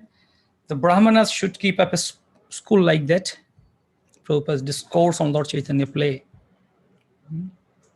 Formerly, all the Brahmanas had Chatushpati, Pathana, and he must teach others. He must be a teacher, not that I know and keep all the knowledge in my belly. No. Therefore, formerly, all the Brahmanas, they had Chatushpati. The Brahmana will sit down anywhere and begin teaching others. The student will come. That is the Brahmana's business. So at Paratattva Chatushpati, we are having different various courses. So we basically about 2 types. One is Shastric education. We have various courses on Srila Prabhupada's books and other Shastras as well. And we also have Shastric courses from ISKCON like Bhakti Shastri, Bhakti Vaibhav. We are conducting in collaboration with ISKCON Varnashram College online under the blessings and mercy of and guidance of His Holiness Bhakti Raga Swami Maharaj. So, and also we have other courses like, so all our Shastric courses are for full free. So the Chatushpati should be free, so we are doing it for full free. But also we have other courses like language and life skills section. So in language and life skills sections, we have different language learning Bengali, spoken English, spoken Sanskrit grammar, and Hindi as well, 4 languages. And this life skill sections, under that we have teacher training course, a particular skill which is very essential in service to Srila Prabhupada in this wonderful teaching movement of Srila Prabhupada. As Srila Prabhupada, we can say in Srila Prabhupada's passport, Srila Prabhupada writes that occupation is teaching. Out of many things, Prabhupada wrote teaching. So this is our main legacy and parampara. Lord Chaitanya Mahaprabhu came, Vairagya Vidya Nija Bhakti Yoga Shikshartham Ekam Purusha Purana. So Shikshartham Ekam, for the sake of teaching. Prabhupada often quotes and often refers that all our ISKCON centers should be an educational center. Yeah. So we require more teachers, more and more teachers. So we are grateful to ISKCON Ministry of Education for this wonderful initiative to bring up the board of teachers and to encourage many more devotees to be teachers and serve in this teaching mission of Srila Prabhupada and Sri Chaitanya Mahaprabhu. So what's our aim? To equip the devotees with necessary skills to teach existing Shastric courses and to develop various new courses based on various books of Srila Prabhupada with proper aims and objectives and lesson plans. So that we have right now Shastric courses, Bhakti Shastri, Bhakti Vaibhav, and so on, ISKCON disciple courses. But also we need various more courses, like all the books of Srila Prabhupada. We can make courses on those, and we can promote those courses in local level, international level. Devotees at different places, they can teach those courses. Small books of Prabhupada. We should be coming up with, over the period of course, it's also seen that when we have courses, devotees study through these courses. So it's easier to make devotees, to help and inspire devotees to study Srila Prabhupada's books, to develop more courses. So this is our main aim, to encourage and spread education all over the world in this mission of Srila Prabhupada and Chaitanya Mahaprabhu. So immediate impact, we just had our TTC courses started few months back, and immediately within short time, we got one student, his Grace Sundar Gopal Prabhu, a student from our pilot batch. He designed a 6-session course on the book of Srila Prabhupada, Beyond Birth and Death, with aims and objectives and lesson plans. Those who want to get that, we can share that also with them. So, yeah. So idea is there a small book of Srila Prabhupada, Beyond Birth and Death, that had 5 chapters. So he developed a 6-session course on that, and already we conducted it successfully from Paratattva Chatushpati. So like that, we require more and more teachers, individuals to come up and design the courses on Srila Prabhupada's books and Shastras to spread it out. So some statistics about teacher training course TTC 1 and 2 combined. So we have it 30 to 36 hours course. 12 to 18 students we are taking, minimum 12 to maximum 18 students we are taking per batch. It's actually 18 hours classes, 18 hours of classes we are having theory. And then depending on the students number, we have presentation. So for example, if we have 12 students, that means 30 hours program. 18 hours in classes, then 12 hours in presentations, students presentations, individual presentations. If we have 15 students, then 12 hours, 18 hours in classes, and then 15 hours in presentation, 33 hours. If we have 18 students, then it goes to 36 hours. So based on that, we are doing it 30 to 36 hours. We also are conducting Bhakti Shastri TTC course, which is of 8 hours approximately. So TTC 1 and 2 combined, we started from this June 2021. So till August this month, we have got 3 batches in English, 2 batches in Bengali. Approximately we got 80 students. Yeah, we have, like many of you have already done TTC earlier, offline, on-site. So this online thing has come up with a new dimension. So we have online role plays, online drama, skits, everything, online group tasks, drawing exercises, whole class discussion, pair discussion, experiential learning, everything we can do online by the also mercy of Zoom. Everything we can do online, breakout rooms are there, so we can do everything online, groups, skits, role plays, whole class discussion, pair discussion, experiential learning. Yeah.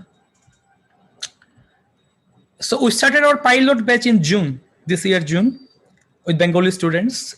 30 students we got in the first batch, 18 hours classes. Then we divided the presentation time into 2 batches, 15 each. We had His Grace Atul Krishna Prabhu always encouraging and inspiring us. So he came and blessed us.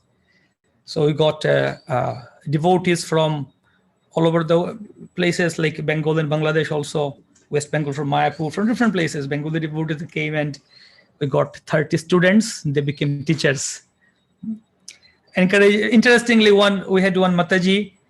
She is from USA, and she stays in USA, Bengali Mataji from USA, and she also came and took up this course. And that batch we were doing Indian time 10:30 morning, 10:30 a.m. to 1:30 p.m. we are doing.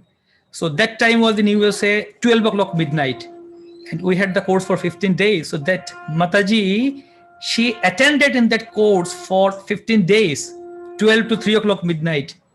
Midnight she attended in the class. So we were asking her that what is your inspiration for that? So she was telling that, yes, I am also trying to preach here and help devotees, but also basically I have my 3 kids, 3 children, and I need to teach them. So how to teach them? I need to know this, how to teach my children.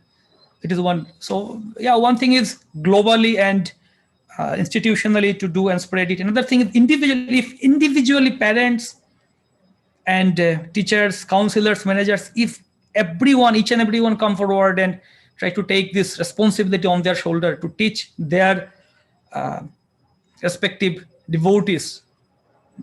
So that's how education spreads.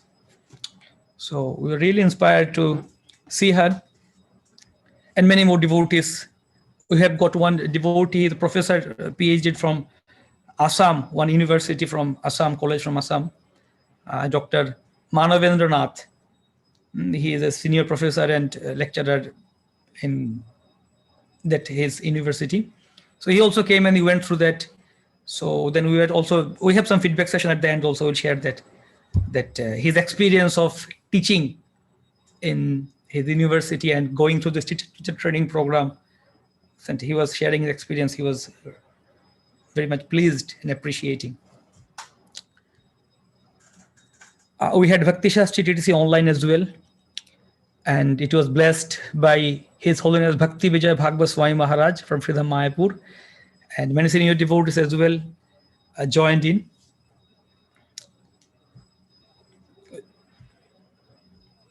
Then we had 2 batches of Bhakti Shastri TTC course with 30 students. His Grace Atul Krishna Prabhu came and blessed us.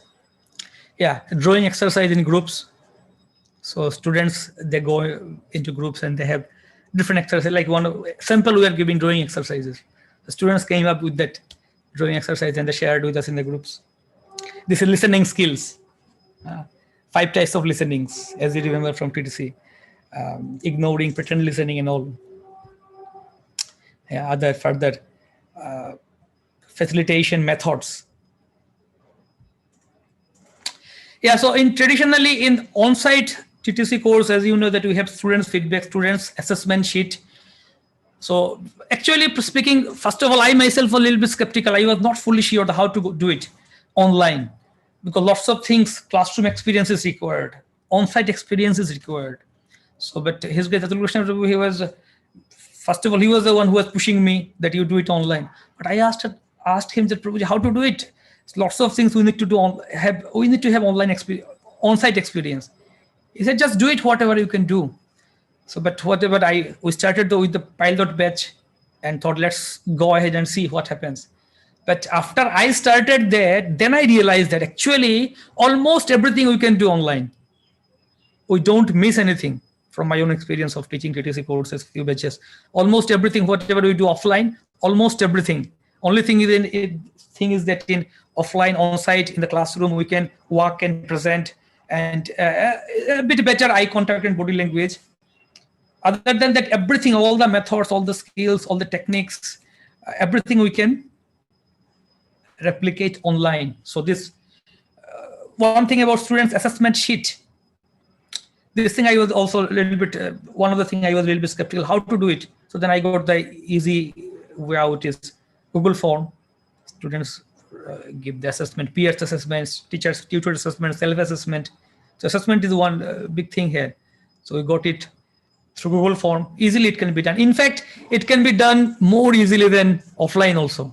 Students just go, we share the link for individual each and every students. So they go to the link, just fill up the form, give their marks, and that's all. We get it automatically.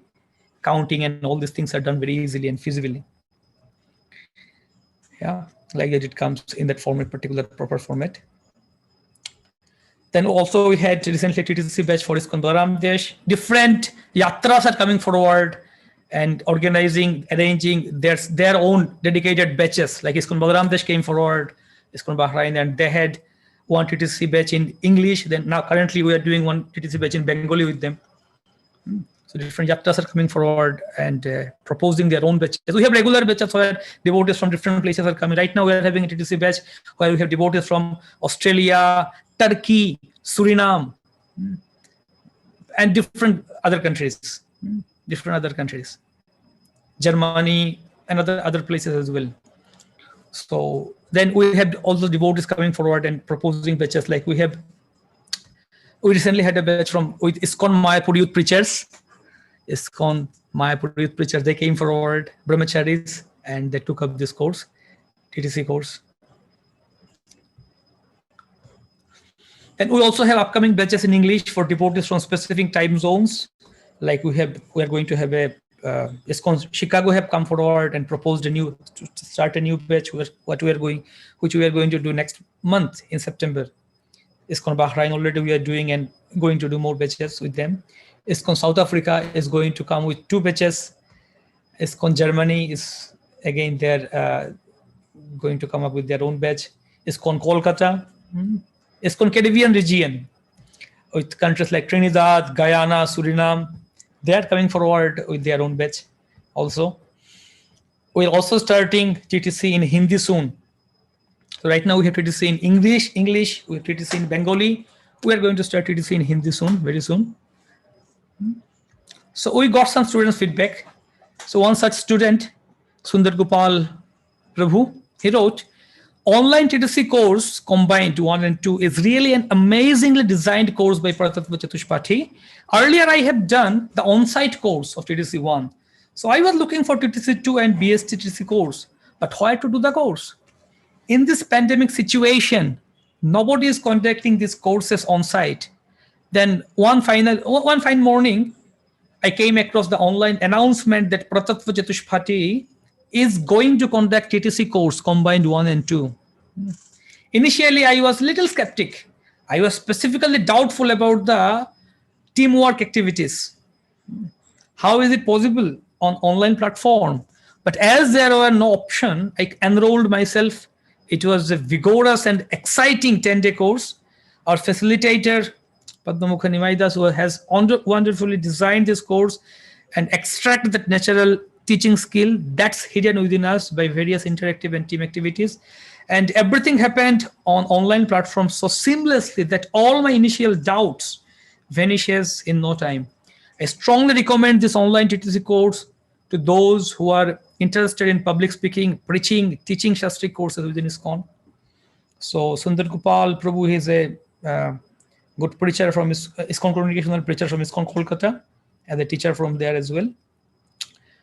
Like you said, Madhavendra Anugadas, Dr. Manavendranath, he came and took up this course. The TTC 1 and 2 course conducted from Pratattva Chatushpati is very systematic and scientific one. Anyone can be attracted by this course.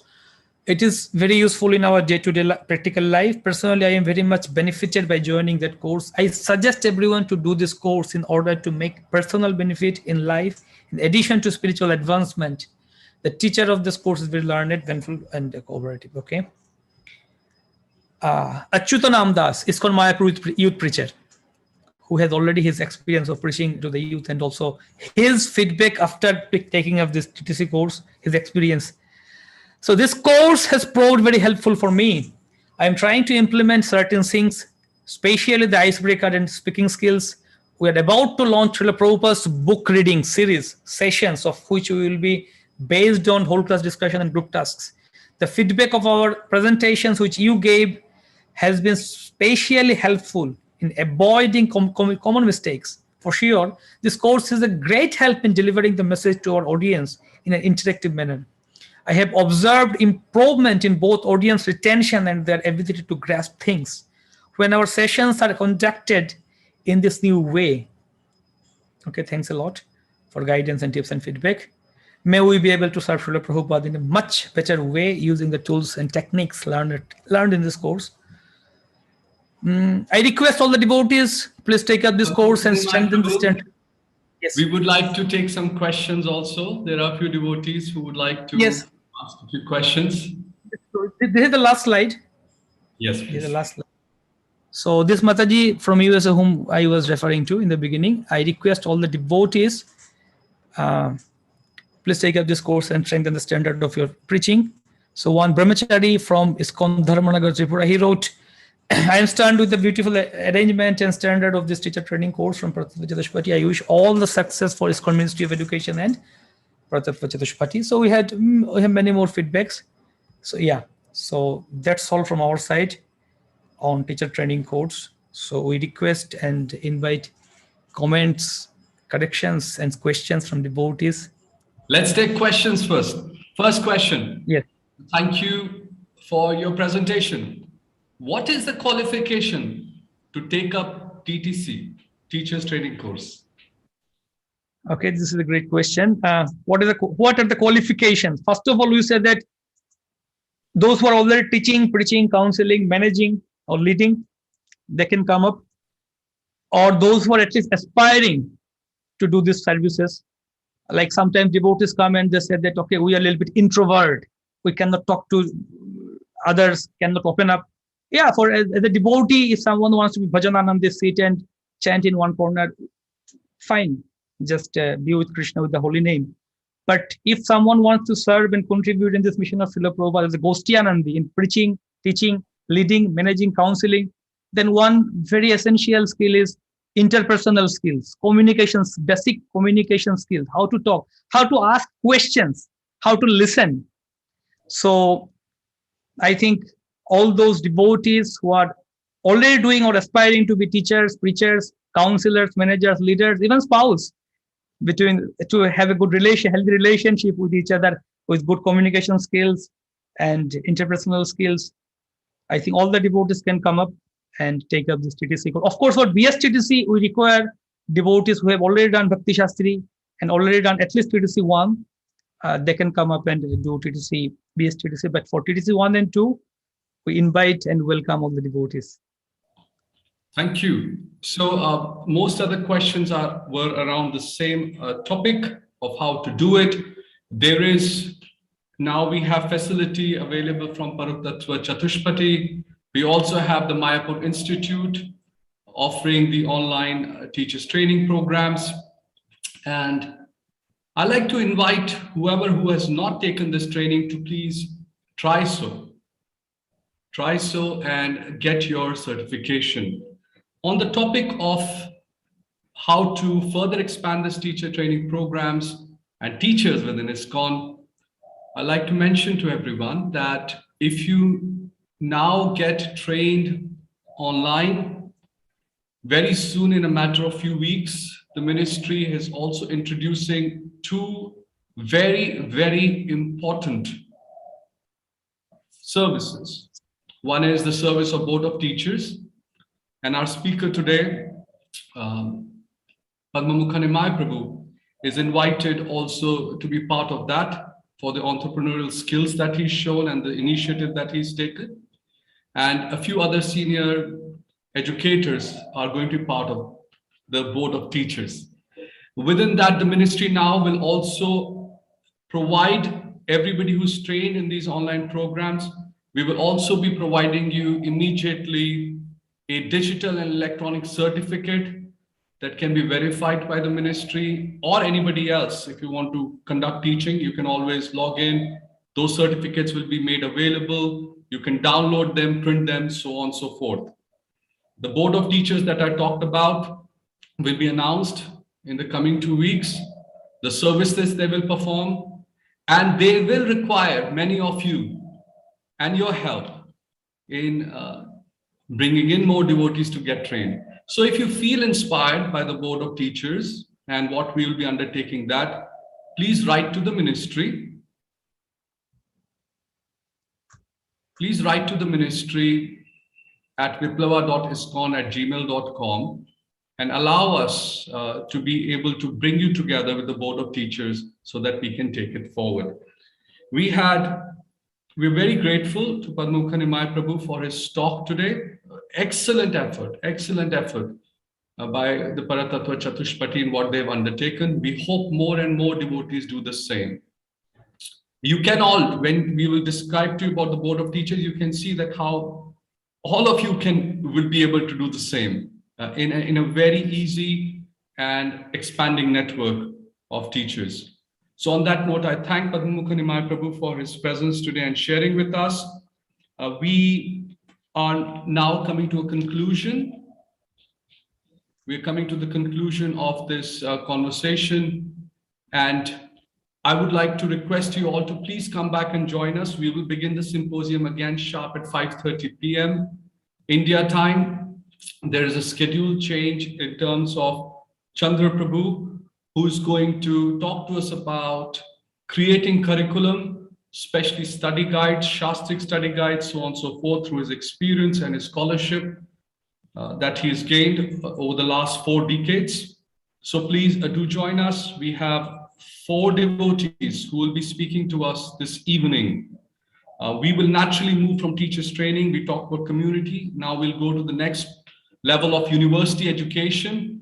We will have Deen Dayal Prabhu speak to us from Europe about the challenges that they face and how they overcome challenges in establishing tertiary education. We would also have Sutapa Prabhu from the UK speaking to us what should be the mood of an educator when they are interacting with the students. Then we will have Chandra Prabhu speak to us about study guide, and then we'll also have Radhika Raman Prabhu from the US speaking to us on applying Shastra today. So a power-packed panel in the evening. Invite your friends also to join. We have put up a poll and a request devotees to please take the poll. We are also providing a facility. There are 4 devotees who requested for a after symposium networking. I personally will also be available. If you have some questions for the ministry, you can join that. I'm going to post the link now in the chat box. If you have any questions around education, the functioning of education within ISKCON, I'll be there in the main room. In addition, 4 devotees requested for it. Chandra Prabhu has requested 1 session on Bhakti Rasamrita Sindhu study guide. Paratattva Chatushpati Padmukhanimai Prabhu has requested today. Lil Krishna Kids, Anand Vrindavan Mataji from United States has requested 1 breakout session there, and ISKCON Amravati. Please note, these breakout sessions are like booths out of a symposium. So it's up to the participants. If they feel inspired, they'll join. We are providing this service. I am now posting this link. Give me a moment to copy this. I'm posting this link, which if you click, the moment you click it, you would be asked if you want to leave this meeting and join the after symposium networking. I sincerely urge every one of you to get to know each other, use this additional half an hour that we're providing to talk to each other. That is the main purpose of us. One of the main purposes of our symposium is to allow devotees to connect with each other, create more projects, and expand education. On that note, with our obeisances to all the Vaishnava devotees who are present here, Vancha Kalpatarubhyascha, Kripa Sindhubhyevacha, Patitanam Pavnebhyo, Vaishnavibhyo Namo Namaha. Also, we express our gratitude to Srila Prabhupada, who's allowed all of us to come together from different parts of the world within ISKCON to come and serve him. So here we go with the link. If you click the link, you will go into the networking session. Thank you, everyone. All glories to Srila Prabhupada and his transcendental books and his educators, teachers, all of you who are present here to expand. Hare Krishna. Hare Krishna, everyone. Thank you for joining.